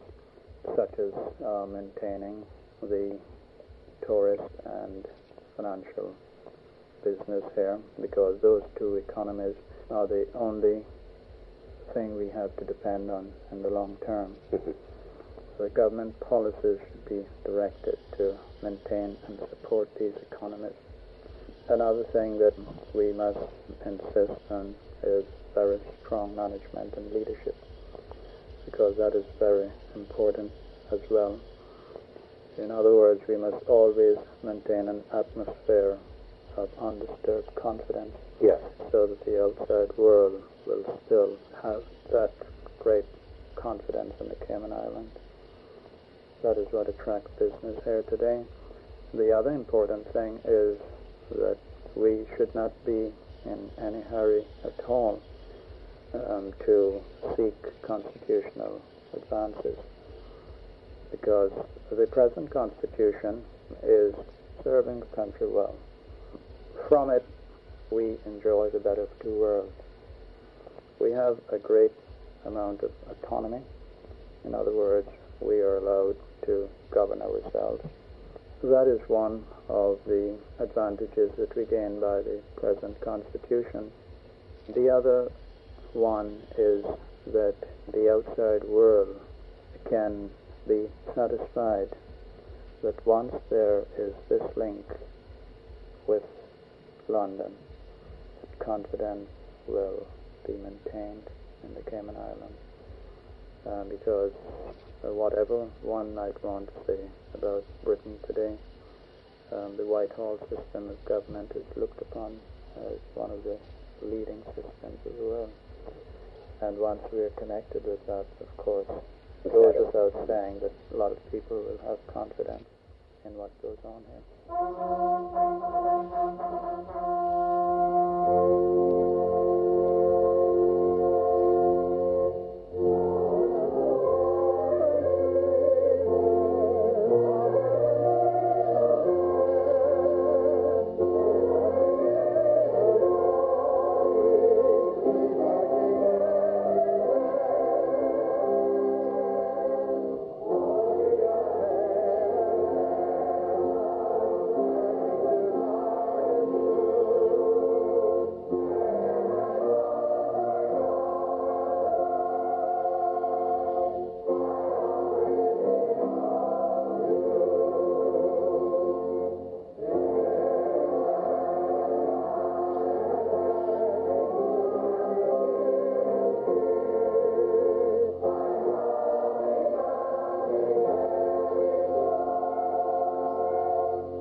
Okay, heard in that segment were former vestry and LA members, and of course our national hero also, Mr. Ormond Panton, the Honourable Ormond Panton, Mr. Warren Conley, Benson Ebanks, Mr. Craddock Ebanks, and Sir Vasil Johnson, in conversation with Doran Miller, former Radio Cayman's Deputy Director and News Director. Gentlemen, there was a lot of fodder in that segment for us to chew on for a little while here. Al, you got any? Well, no matter how things change, they say they still remain the same. Yeah. And you could hear the back and forth there, but I believe that those same sentiments hold true today. Mm-hmm. I believe that in retrospect, we probably do feel a little different now about our relationship with the United Kingdom, in that protectionism feel that we had is not there anymore. But other than that, I think that the sentiments expressed by those men back then are things that we still talk about that are very topical today. Pastor? Yeah, well, I guess we had those, and the two views there: those who want to remain very close to Britain, and those who were wanting for greater, we would say, autonomy. For Cayman. And so I guess we can hear the views. And of course, there are those who had fears. I guess those who wanted to stay close to Britain felt that was where a security lay in that. And then the others were feeling, well, it's time for us to grow up and in a sense, determine our own destiny. Mm-hmm. Robert? Well, I agree with the two gentlemen who spoke there. I mean, the thing is that we have, as Caymanians, and something that bothers me now, as I listen to debates in the House and stuff like that, we got the two sides, and for some reason, sometimes they don't know how to get together and resolve things.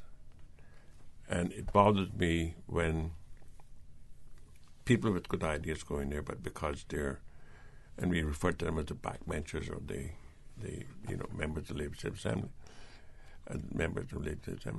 And the thing is that we have to get together, discuss things. That's what happened in Britain recently, because Theresa May decided she was going to do it, and she wanted to do that, and then all of a sudden now we got this thing that's going on there. Nobody knows what's going to happen. Everybody's, and so we want to reason. That's the thing that I think is the important thing about what the people who are in charge now in government have to do. Be reasonable and reason with each other and think everybody can be a part of a solution. And God help us that we can maintain, start doing those kind of things, because I see the degradation of what's happening in Cayman today, especially with where locals are concerned. And I think back when I grew up in Cayman, my first job was a job down at the Galleon Beach Hotel as a bellhop. And I remember then that the ministers or the people in charge of the tourism in the hotels, they had trucks picking up people to bring them back to the back and forth and to work. And everybody worked and everybody was together. And it was mostly Caymanians. It was in thing, except for a few chefs or something like that came from Europe. But the thing about that was that the people in charge at that time, this is the 1950s, that they looked after Caymanians. All of a sudden, we find ourselves in the position where we're losing control. That's my opinion. We're losing control of the island, because as more and more people come in here, we have to have some kind of a control over all these things. So does that mean that we're running too fast ahead of ourselves? I think that's something that I would suggest, because they had the Nor'Wester magazine. I happened to find a copy there today, and they were talking about what was good for Cayman at the time. We did. All I can say is we have to have in this island things that are good for the people of this island, first and foremost. Dwayne, I'm sure you want to pipe in there. You think I do? Should I?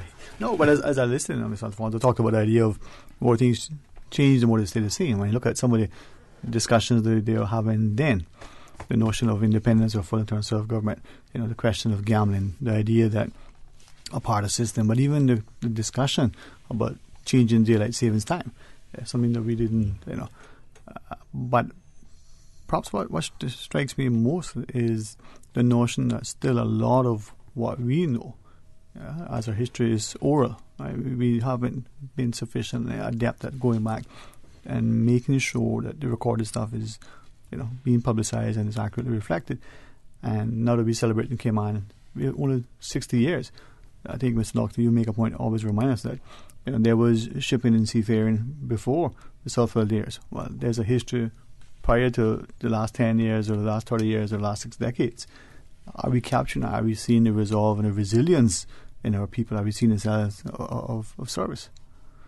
Well, I think if you, as far back as you can go in history, you'll probably find out that that there was a spirit amongst the Caymanians, or the people of the Cayman at the time, that they really wanted to be their own, more or less, masters. They wanted to plot their course, and they, I think, overall made sure that they could plot their course, as I think there are efforts right in modern day of you see that happening amongst our present politicians. And I think that's something that's innate in the Caymanian ethos or the Caymanian DNA. Yeah. And I think Pastor wants to kind of pop in on that. Yes, well, as you read the history of Cayman, one of the things that a term I would say was the idea of being self-reliant. Yes. We really weren't depending on other. Well, in fact, you couldn't. You had to depend on the people around you. Yeah. There was no place for you to go and get help.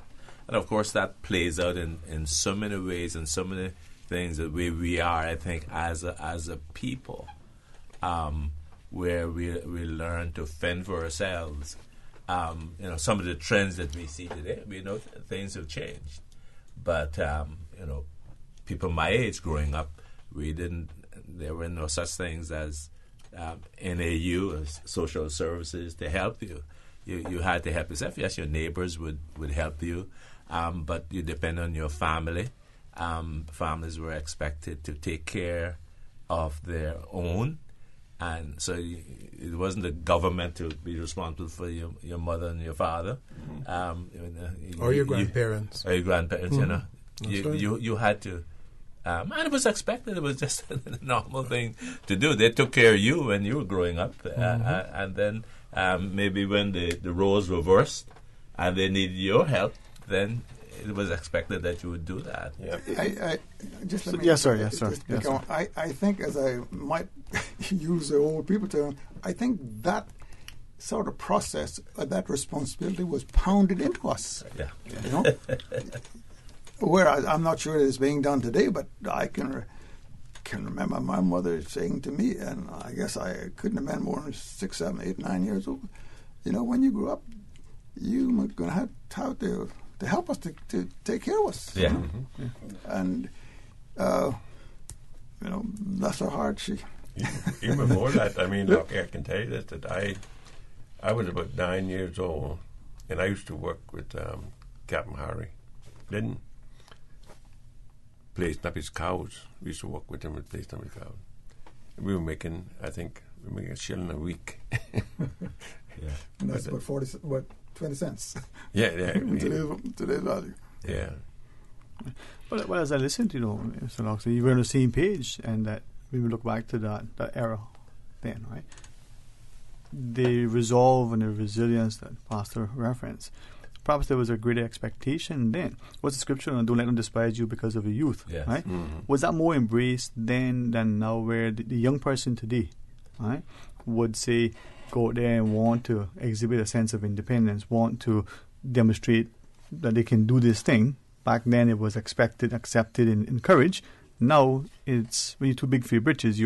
Have you changed the perspective, and not the coddling, but almost the denigrating of ambition amongst our youth? I think one of the things that has happened is that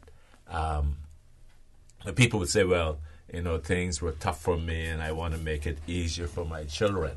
Mm-hmm. And there's some truth in that. We want to be able to help our children. We want them to do better than us educationally, economically, and in every way, hopefully even spiritually. But I think along with that also is the danger where you model coddle Yeah, that's what I was thinking. your children too much, and everything is just laid out for them. Yeah, and so most of the people my age, probably 14 or 15, you were taking care of yourself. Right. All right. But respectful though, that, and I like the word model coddle, but the young person today that is independent, that is exhibiting this sense of resolve. In the classroom is excelling, on the football field is excelling, is out there hustling and ambitious. Are we embracing that like we did back in the era of, we were talking about, where the young person, not just the man who was at sea at 12, 11, 13, 15, but the young lady who could go into the caboose and make the best hella cake before she was even 10 years old. Yeah. That sort of thing was encouraged, was admired. Yeah. Today, oh man, we have all sorts of... Is that what is happening in addition to the model cuddling? Yeah. Well, I think part of it is that we are more, even as old people, more fearful for our children. We see the danger.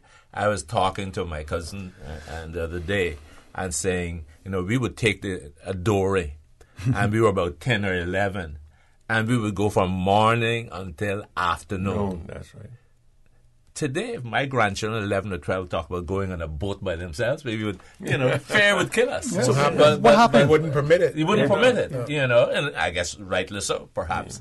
But I mean, we didn't think of it as anything. It was just natural for us to go fend for yourself in a sense and do. But did you have more? Sorry, Mr. Yeah, but our parents, I think, had some of those fears, because I can recall one time in a regatta. Christmas regatta in West Bay, Kirkwood Evans wanted me to ride weatherboard with him on this, and it was blowing a heavy nor'easter, and he was going to sail Mr. Johnny Albert cat boat, which was known to be crank. And I don't know what that term is. Well, mean they would capsize really quick. not capsize, turn over. Turn up. And I was done on iron shore, and I ran up to the house and told my mother, I said, Mama, I'm going to ride weatherboard with Kirkwood today in the regatta. She says, well, what's Kirkwood sailing? And I said, Mr. Johnny Catboat. She said, no. So I didn't ride weatherboard that day. But of course she let me do a lot of other things that she probably thought better that I shouldn't do at the time. But she, Well, I believe too, though, that we were more. How should I put it? We were more prayerful. Yes. And depended a lot on those things, although we would allow our children or the younger generation to do things that we thought were dangerous. Yeah. We depended on prayer a whole lot more. So we said, go in faith, or go. This is how it would happen. So we were scared. Well, they were, but they understood that things had to be done. If he don't go, will we eat?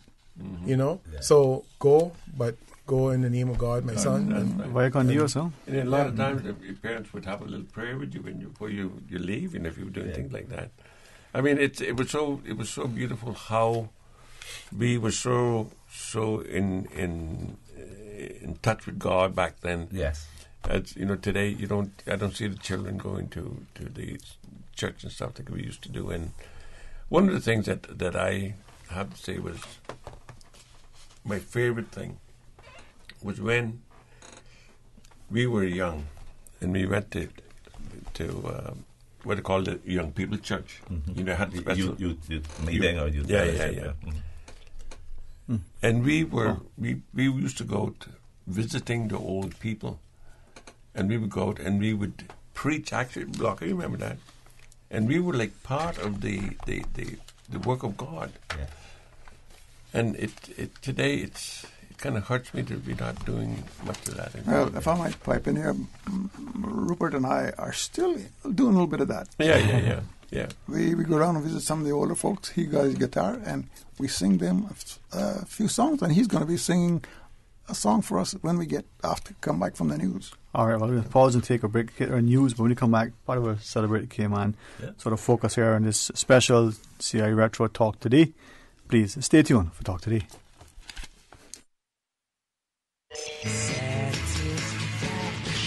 Satisfaction is guaranteed 24 hours a day, whether it's music or information. From Grand Cayman to Cayman Brac to Little Cayman, we've got you covered. You ever hear a thing like that? Radio Cayman in the Cayman Islands. Radio Cayman. Radio Cayman's newsroom. These are the biggest stories right now. The civil service is fully into its 5-year strategic plan to become a world-class civil service, and 2018 brought organizers behind the initiative some good news. Government reached out to customers to get feedback on their experiences at its 10 most high-traffic areas, places like the post office, the immigration department, and the customs kiosks at the airport. Over a 10-month period between March and December, government collected 225,000 responses. The average satisfaction index over that period in those 10 key departments was 91%. Good afternoon, I'm Dion Anglin with your headlines in news elsewhere. French Prime Minister Edouard Philippe has said a no-deal Brexit looks less and less unlikely and has launched a contingency plan to prepare for it. After the UK Parliament rejected the withdrawal agreement, Mr. Philippe said laws had to be passed and millions invested in French ports and airports. An EU official will now visit all 27 capitals to coordinate no-deal plans. A large explosion has killed at least 8 people in the Colombian capital, Bogota. The blast happened outside a school for police cadets in the south of the city. 38 people were reportedly injured in the blast. Among those injured are a Panamanian and an Ecuadorian national. And a woman has been mauled to death by a pet crocodile in its enclosure on the Indonesian island of Sulawesi. The 44-year-old woman had reportedly been feeding the crocodile at the Pearl Farm where she worked and where the animal was being kept illegally. The 700-kilogram crocodile named Mary is thought to have bitten off her arm and most of her abdomen. The reptile has been relocated to a conservation site while authorities look for its owner. That's a wrap of your headlines. I'm Dion Anglin. Radio Cayman, the voice of the Cayman Islands. What's happening in your community? News and information, music and more. You can find us. www.radiocayman.gov.ky. Like us on Facebook and follow us on Twitter. Radio Cayman is your choice, your voice for today's biggest news. Radio Cayman.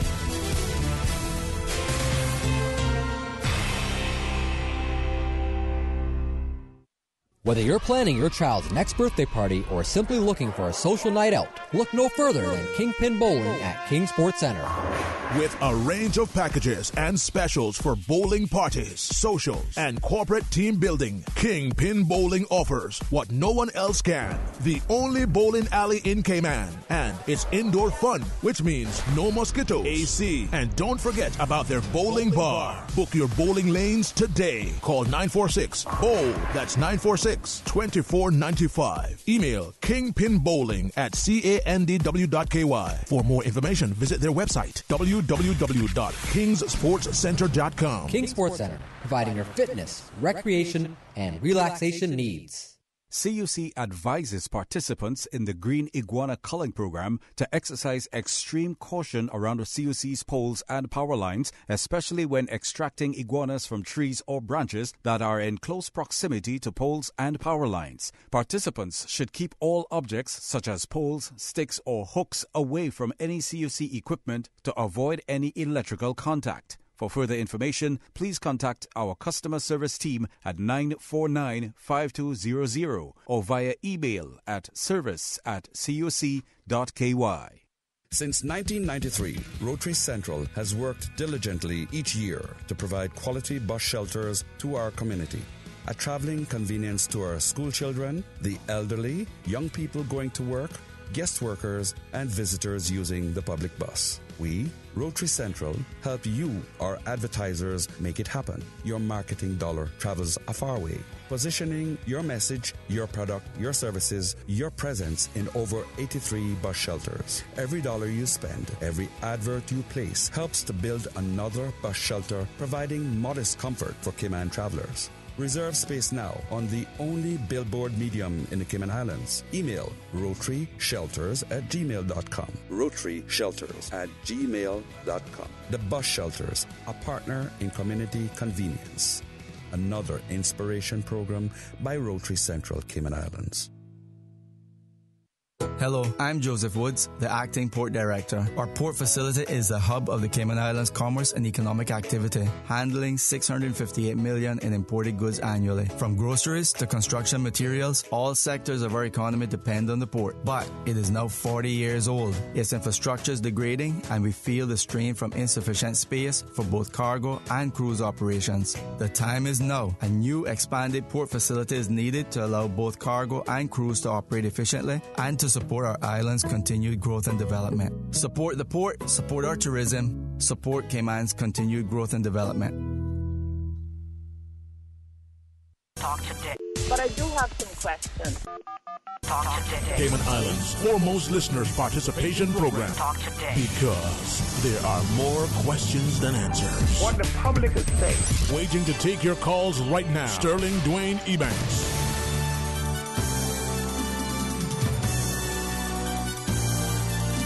Hey, good afternoon and welcome back. It's a special production of Talk Today in C.I.Retro under the auspices of Mr. Loxley Banks joining us, Pastor Winston Rose. We have Mr. Alfonso Wright together with Mr. Rupert Ackerman. And, Mr. Loxley, it's not only an education for me particularly, but be it as informative, but as entertaining and inspiring. Well, that's what radio is all about, You can take radio with you wherever you go, whereas in television you got to be maybe nowadays it's a little different, but still, radio can go in your pocket and you can take it anywhere with you. It's still one of I think the most important mediums, and as far as communications is that has been developed so far. Mm-hmm. We don't know what's still rolling around out there in the stratosphere that we haven't captured yet, but or captured us. Or captured us. There you go. But we're going to move on with this discussion on Celebrate Cayman, and one of the grand Cayman Islands attributes we need to celebrate more, and as Elmer used to say, Maury. You remember that one? Maury. And that is our religious and spiritual heritage. And who wants to jump in first and just comment a little bit on that? Pastor, you want to? Yeah, well, I was interesting as I was sort of preparing for this program and looking a bit at the history of the church and Cayman. It's very interesting because we were told that there really wasn't much of any serious settlement until the mid-1700s. But apparently during that time we had different churches or church groups that came to Cayman and tried to start a work here. We had the Methodist and the Wesleyan. We had the Church of England. But it would appear that most of them, after a while, got a little discouraged and left. They found it a little hard, maybe kind of lonely too, because, as we say, the communication wasn't all that easy. It was by horseback or by boat or whatever means transportation that they had at that time. But the United Church, what is now called the United Church of Jamaica and Grand Cayman, was then the Presbyterian Church. Yeah, James Emsley. James Emsley, yes, was one of the first missionaries to come. And looking at that, he was in Jamaica. He really was originally from Scotland. Yeah. But he had been in Jamaica as a missionary for a while. And then somebody came there and made an appeal. I think it was this guy, Hope Waddell, who was shipwrecked here in Cayman. Yes. And talking to the people, they were saying, yes, they would be happy if they could have a minister. And so there was appeal was made, and this man, James Emsley, was sent to Cayman. And that was in 1846. So the United Church or the Presbyterian Church at that time, started from then. And later on, of course, we had the other churches. Our own group, the Church of God, came here in 1934. So when the work started here. I think one of the things that James Emsler did was he demonstrated, manifested that the work could be begun here, even under the really difficult circumstances, but that the Lord was guiding somebody, and him especially, to start this work here. And I think it gave courage to the other ones who soon followed right behind him. Right. I guess he established the things and the work right throughout the island, Bottom Town. Grand Cayman, but what about the Bracken and Little Cayman? I mean, you see the Baptists there. I don't know too much about the work there, but I know the Baptists focus on that. In fact, I think there was some sort of understanding between the Baptists and the Presbyterians that the Baptists would stay in the Bracken and the Presbyterians would stay in Grand Cayman. Now, Pastor Randy Von Kennel just wrote what is termed a history of the Baptist work in our sister island. Is that so? Yes, and Pastor, if you're listening, you better have saved me a copy. I haven't got around to it yet, but he's done a lot of research on it and has come up with a book, and I'm interested in getting that book and really reading it because, as I said before, from way back, from the beginning, I think it was something that was innate in the folks who settled here. They thirsted, I'll use the word thirsted, for a religious, spiritual involvement. Fonzo, you want to? Well, yeah, from the stuff that I have read, from my beginnings, my mother was a Church of God individual. My father was Seventh-day Adventist, and I had to go to Sabbath school some Saturdays and Sunday school and Sundays.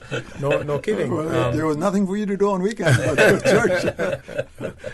But my early memory, speaks to my maternal grandmother in particular, talking to me about church and the importance of it and reading verses and speaking to you about the things of the Bible that you use as a young person growing up. So it became a part of my life, and it still is. Yeah, one thing I wonder about is religious education within the school systems. Well, I know within the church schools, I know there's a good element there, but I wonder within the public school system because, and Rupert will remember this, we went to school together, I think most of the time, we had a religious element almost every day. First thing when you went to school? Yes. Before you started, you had to get up and say the Lord's Prayer and all that kind of thing. Yeah, well, I was fortunate to actually start my school at Miss Gleda's. Okay. She was a Seventh-day Adventist, but she didn't teach Seventh-day Adventism or what do you call it. She just made sure that you got the basics, but she didn't try to ram or cram Seventh-day Adventists down your throat. But even there, as a 3-4 year old, because you went to Miss Gleda's before you were old enough to go to school. You got it. I got it at that early stage as well. Yeah. That was the thing that was so beautiful about it, that there was no sort of you had different denominations in religion, but nobody was putting the other one down and saying we the best, and everybody kind of did their thing. And it's sad to see that religion has become such a controversial subject anymore, because people, when you listen to what's going on on television, and there was one guy I could tell you something. But speaking of the pastors that came here first, I think the Wesleyan Church was one of the first, according to this article that I read. And they said that they came here and they were talking about how when they came ashore, when the boat couldn't come in, they got off out there and these little catboats came and picked them up. And this one preacher was talking about when he got in the boat, it was full of water because there was something they were doing. Nobody was bailing at something. And he barely made it to the shore, but he started this Wesleyan church. And it's just beautiful, though, that as I can only imagine what it must have been like with the mosquitoes back in those days, because it was God's work for sure. And well, Rupert, you bought your guitar, and what are you going to sing for us? You're going to give us a little bit of that good old-fashioned singing here? Well, I thought about it, and I thought about all the good hymns that I know, and the song that keeps coming to me because I turned my life over to God now. In the last 4 or 5 years, I've been serving God and doing my best to abide by His rules and regulations. But the song that I really love to sing is this one. I would love to tell you what I think of Jesus, how I found in Him a friend so strong and true. I would tell you how He changed my life completely. He did something that no other friend can do. No one ever cared for me like Jesus. There's no other friend so kind as He. No one else could take my sin and darkness from me. Oh, how much He cares for me. All my life was full of sin when Jesus found me. All my heart was full of misery and woe. Jesus placed His strong and loving arms around me, and He led me in the way that I should go. No one ever cared for me like Jesus. There's no other friend so kind as He. No one else could take my sin and darkness from me. Oh, how much He cares for me. All my life was filled with sin when Jesus found me. All my heart was full of misery and woe. Jesus placed His strong and loving arms around me, and He led me in the way that I should go. No one ever cared for me like Jesus. There's no other friend so kind as He. No one else could take my sin and darkness from me.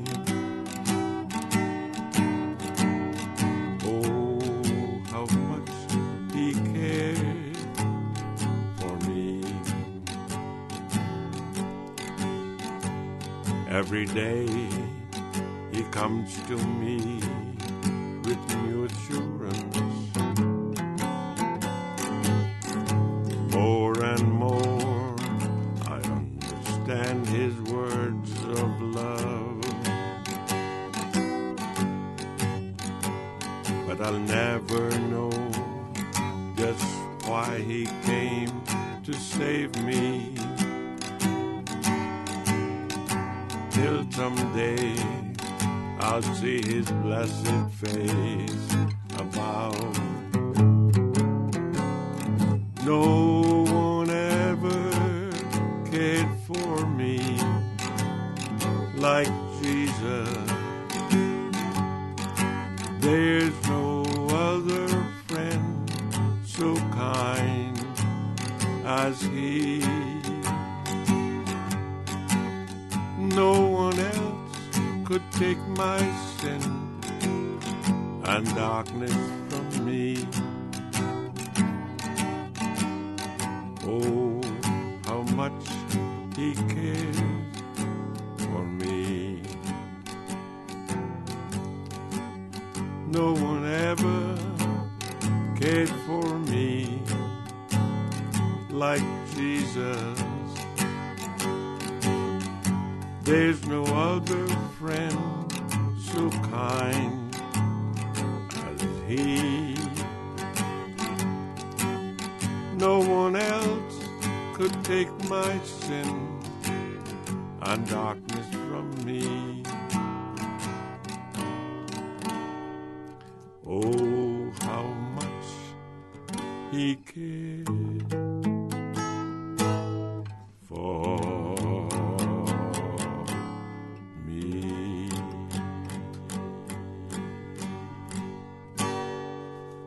Well, you know, I think that song, Pastor, manifests something that has been with us all our lives from time, I guess, the first settler came here. Yes. You know.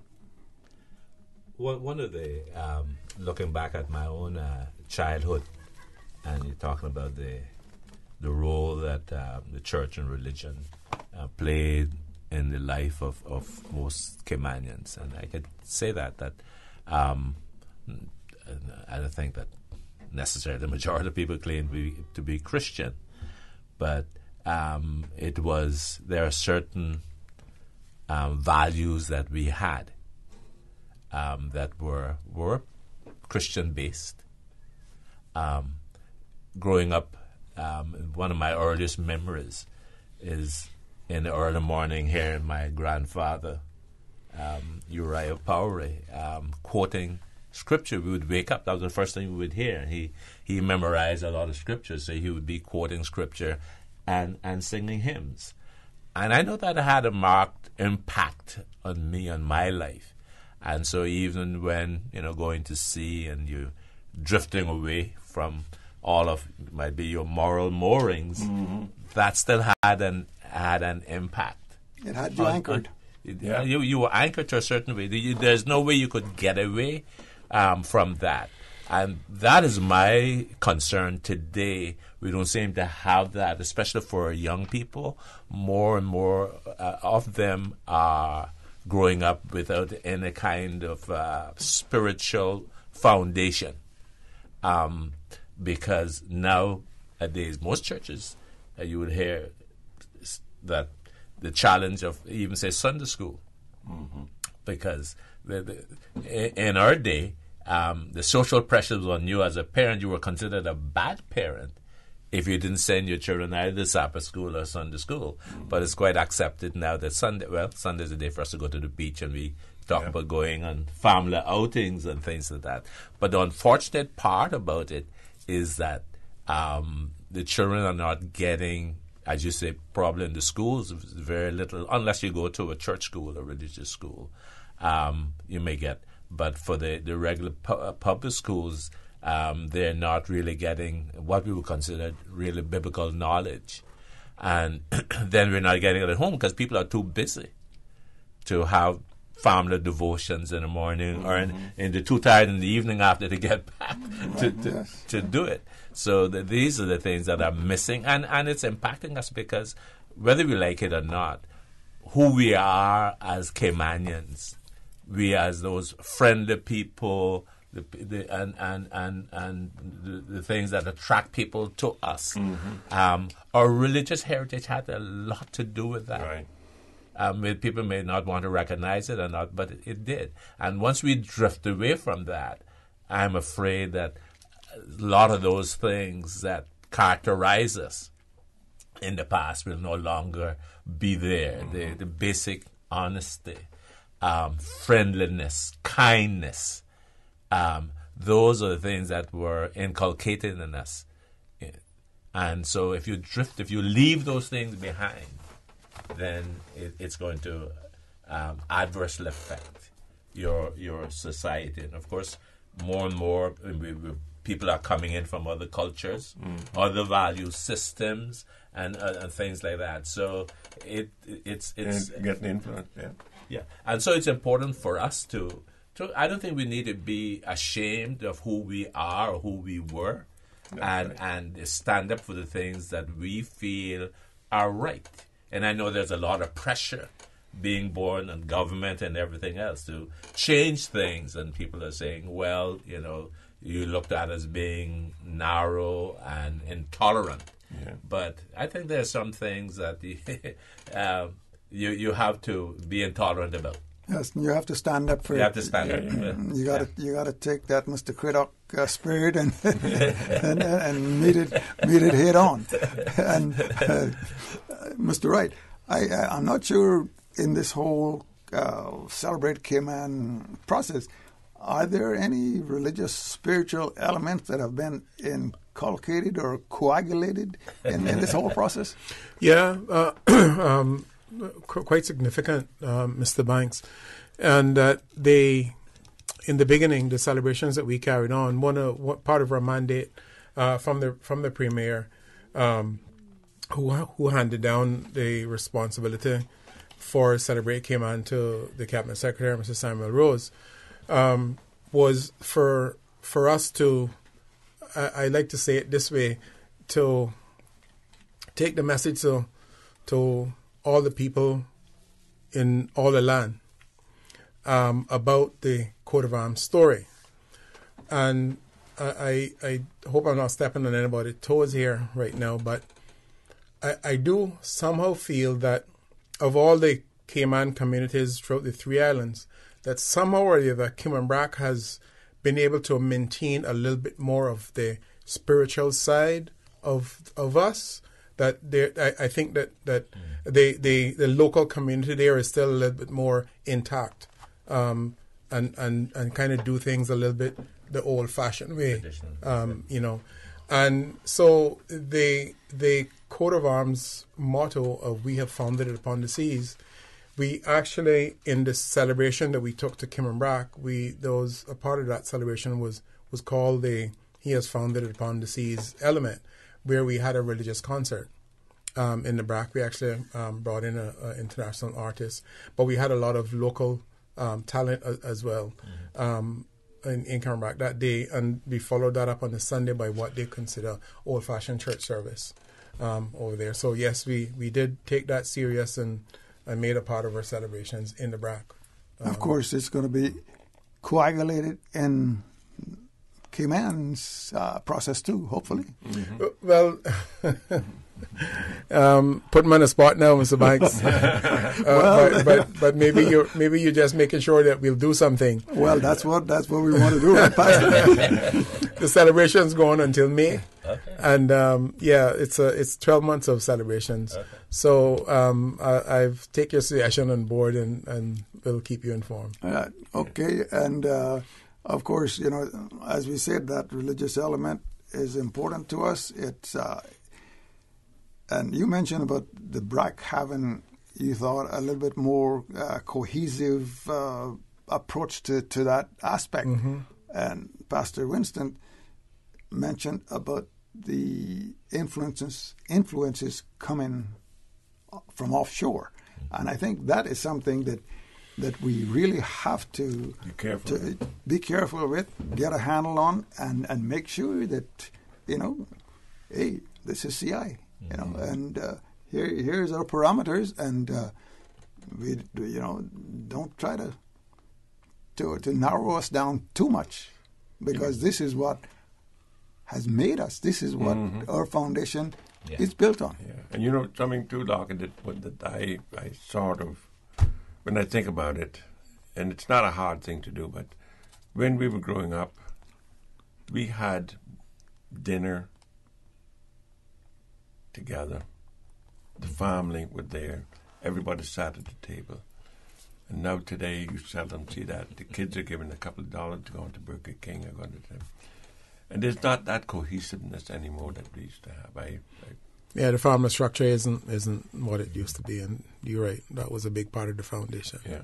But really, still, we've got a lot to celebrate in Cayman, and hopefully we certainly do. Yes, that we can celebrate it. And I think that we've got a call. In fact, we plan to open the phones up for a little bit, and we want to take that call now. Well, let's take it. Where do you want to carry it? Bring it right on the table. Hey, good afternoon. Thank you for sharing. Good afternoon. Good afternoon, Dwayne. Mario Eubanks here. Hey, good afternoon, my friend. And good afternoon to your co-host, Mr. Loxley, of fame, and your guest panelists. I just flying around and I heard some of the discussion. Very interesting. I'm sorry that I couldn't get more of it, but well, Mario, before you go any further, you can get all of it a week from tonight, 7 o'clock in the evening, and then the following Sunday at 3 o'clock in the afternoon. So make sure and get it all. All right, it's important. Good. Thanks for that. It is very important, yes. And on YouTube as well, Yes, no, excellent. You got some super panelists as well, so that adds to the ideal combination. I just have a question and a comment, and the question is: Do your panelists feel that a mandatory standardized cultural orientation program should be implemented for all foreign workers coming into the islands for the first time, or not? And that's the question. The comment is that we're now a global village, Cayman Island, 110 plus nationalities. We're very tranquil, and so far, thank God for that tranquility and that Christian heritage that allows us to be very tolerant and accommodating. I don't know how long that's going to last, but hopefully it'll last longer. But that idea of this mandatory standardized cultural orientation program might help to give that some additional longevity. And with the advent of the economic substance proposals put forward by the European Union, and which we have now passed legislation locally, we could see an influx of foreign workers, which could be a good thing because it could also create additional opportunities for Caymanians in the financial industry and otherwise, but also will bring about some more cultural dilution and other influences. So that's the question and the comment, and the suggestion is that Mr. Alfonso Wright is such a good organizer, and his colleague, Ms. Marzita Borden, such a stalwart organizer and project manager. I wonder if they would think about proposing this as a program that was joint public and private sector, because I think it's critical. I have proposed it a couple of times over the years. It hasn't sprung any growth yet, but I'm hoping that your panelists, in particular Mr. Alfonso and his organization and his volunteers and others, and I'm willing to help, might see this as something that we should do to further strengthen and protect the culture and Christian heritage and tranquility of our people and those who come to live and do business with us and the future of these islands. So I'll leave you with that question and comment, gentlemen and ladies, and God bless you. Happy New Year to everybody, and have a good day. I'll leave you now unless you want me to stay for a question. Well, I'll pick up on where you're talking about this standardized cultural, you want to call it policy or process. Any organization that you go into, be it small, you have an orientation as to what that organization is about. Now, you come to the Cayman Islands, we have a grand organization here built on a religious heritage, built on our entrepreneurship, built on all the other things that adjectives that you could put in here to describe this. So why shouldn't we? If you're coming here to work, to live, we would want that you would respect our traditions, our heritage. Not to say that you have to forget yours, but don't let yours impinge on ours. Don't bring yours in here to impinge on ours. And that would be my short approach to it. I don't know if anybody else. Well, sure, Mario. You never make it easy, but you did single me out, and I'll respond. I believe that I'm one for promoting and for protecting as much as our culture, our way of life, that we can possibly do. I may have a little different opinion on whether it should be mandatory. I believe that we accept the fact that we do require and at times cannot do without foreign labor, foreign input. And many times some of these individuals who come to us come here for but a time. And I think we ought to respect that. I believe that the programs that we're talking about, we should have them so that they are voluntary, that people have access to them. Where I think that it should become mandatory is when the time comes that they want to stay here and become one of us. Yeah. I think at that point in time that we should insist that part of the criteria to become Caymanian, you should know and be able to answer these questions about us. As far as Celebrate Cayman is concerned, we have a specific mandate in that our job is to promote and tell the story of the coat of arms. That's what it is right now. In July of this year, we began the celebrations of the 60th anniversary of the first Constitution. But Celebrate Cayman has ignited a fire in the belly of our people that they are, Mr. Loxley Banks used the term earlier on, thirsting. But there is a definite hunger right now amongst our people who want more and more and more, and they want to learn a lot of these things that most of us didn't know about or we have forgotten. And I believe that if throughout the process of this little thing that we established here in March of last year called Celebrate Cayman, a government sees wisdom in securing this or something like it to fulfill these roles that I think we're lacking on right now in our culture and to do with our heritage, I believe would be a mistake if this falls away and nothing more comes of it. But I can't do or say any more than that. Well, I think we've got to add the future into that, because that all comes up to that. Where are we going forward? Pastor, short. Yeah, well, yes, I guess it might be, as Alfonso was saying, that it might be a little controversial to make it mandatory for people who are coming here as in a temporary situation. But I agree, I guess in most countries, if you want to become a citizen, you're required to have some knowledge and some understanding of the history of that country. Don't we require something like that now too? People applying for status or residency? There's some questions. I don't know if it goes far enough, but there are some questions out there. But I think the danger in not having something, whoever initially comes in here, is that they come in maybe with the wrong perspective, and before you know it, they have dumped all of this on the society, and then we got to go in and try to, or we're trying to scramble and separate it, and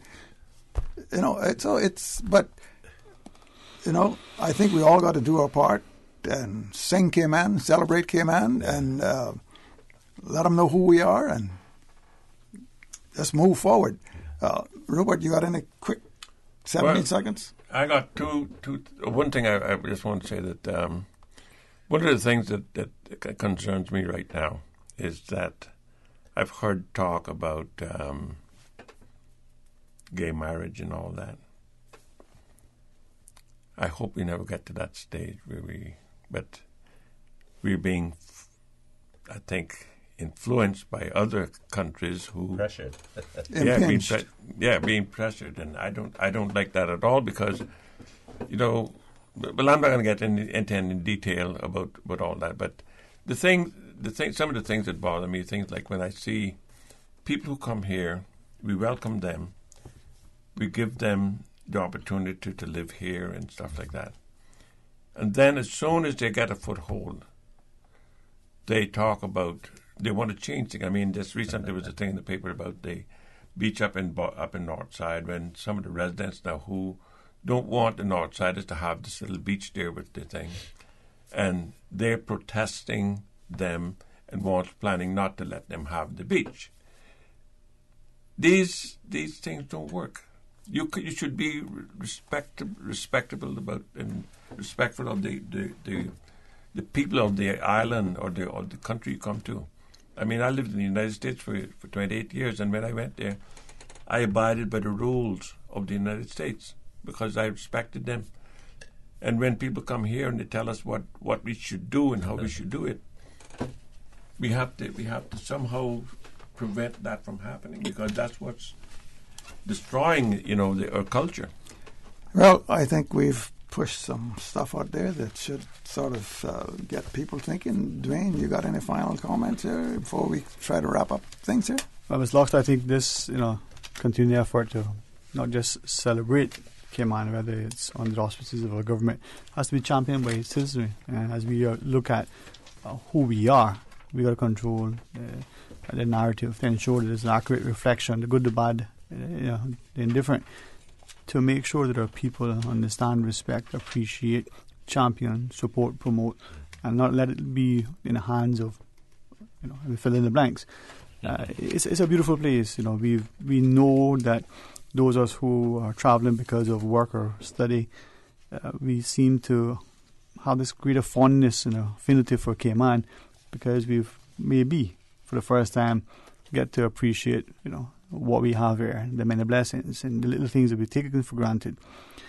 But why can't we do that here in our own land? If you're not a king in your castle, don't expect to be, or you shouldn't expect being a pawn in another's. Right?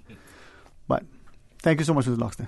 Well, gentlemen, Mr. Alfonso Wright and Pastor Winston Rose and Rupert Ackerman, we want to thank you for coming in and sharing today. And I'm sure, I think the listeners got a little, people say, airful today, and something to think about. And we want to keep Cayman, Cayman, but we all have to work at it and do our part. Yeah. I'd like to remind you that C.I.Retro Talk Today, special presentation of our culture, heritage, and history.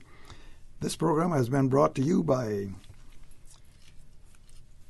Atlantic Supply Limited on North Sound Road.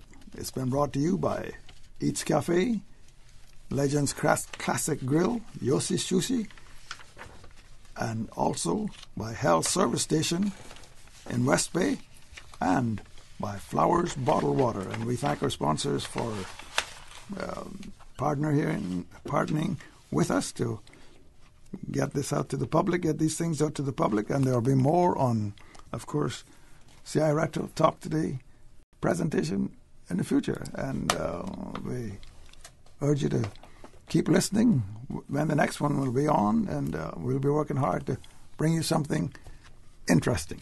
All right. Thanks much, Mr. Loxley and gents. Thanks very much for joining us, for your time, and for Susan for labouring with us, boy. Can't forget her. Tomorrow, please join Mr. Art for the record. Come back for Talk Today after the midday news and midday meditation. Hey, be a good character and chair. Be that soldier who is, living by the sword, because the word ignites your soul. Until tomorrow, be blessed.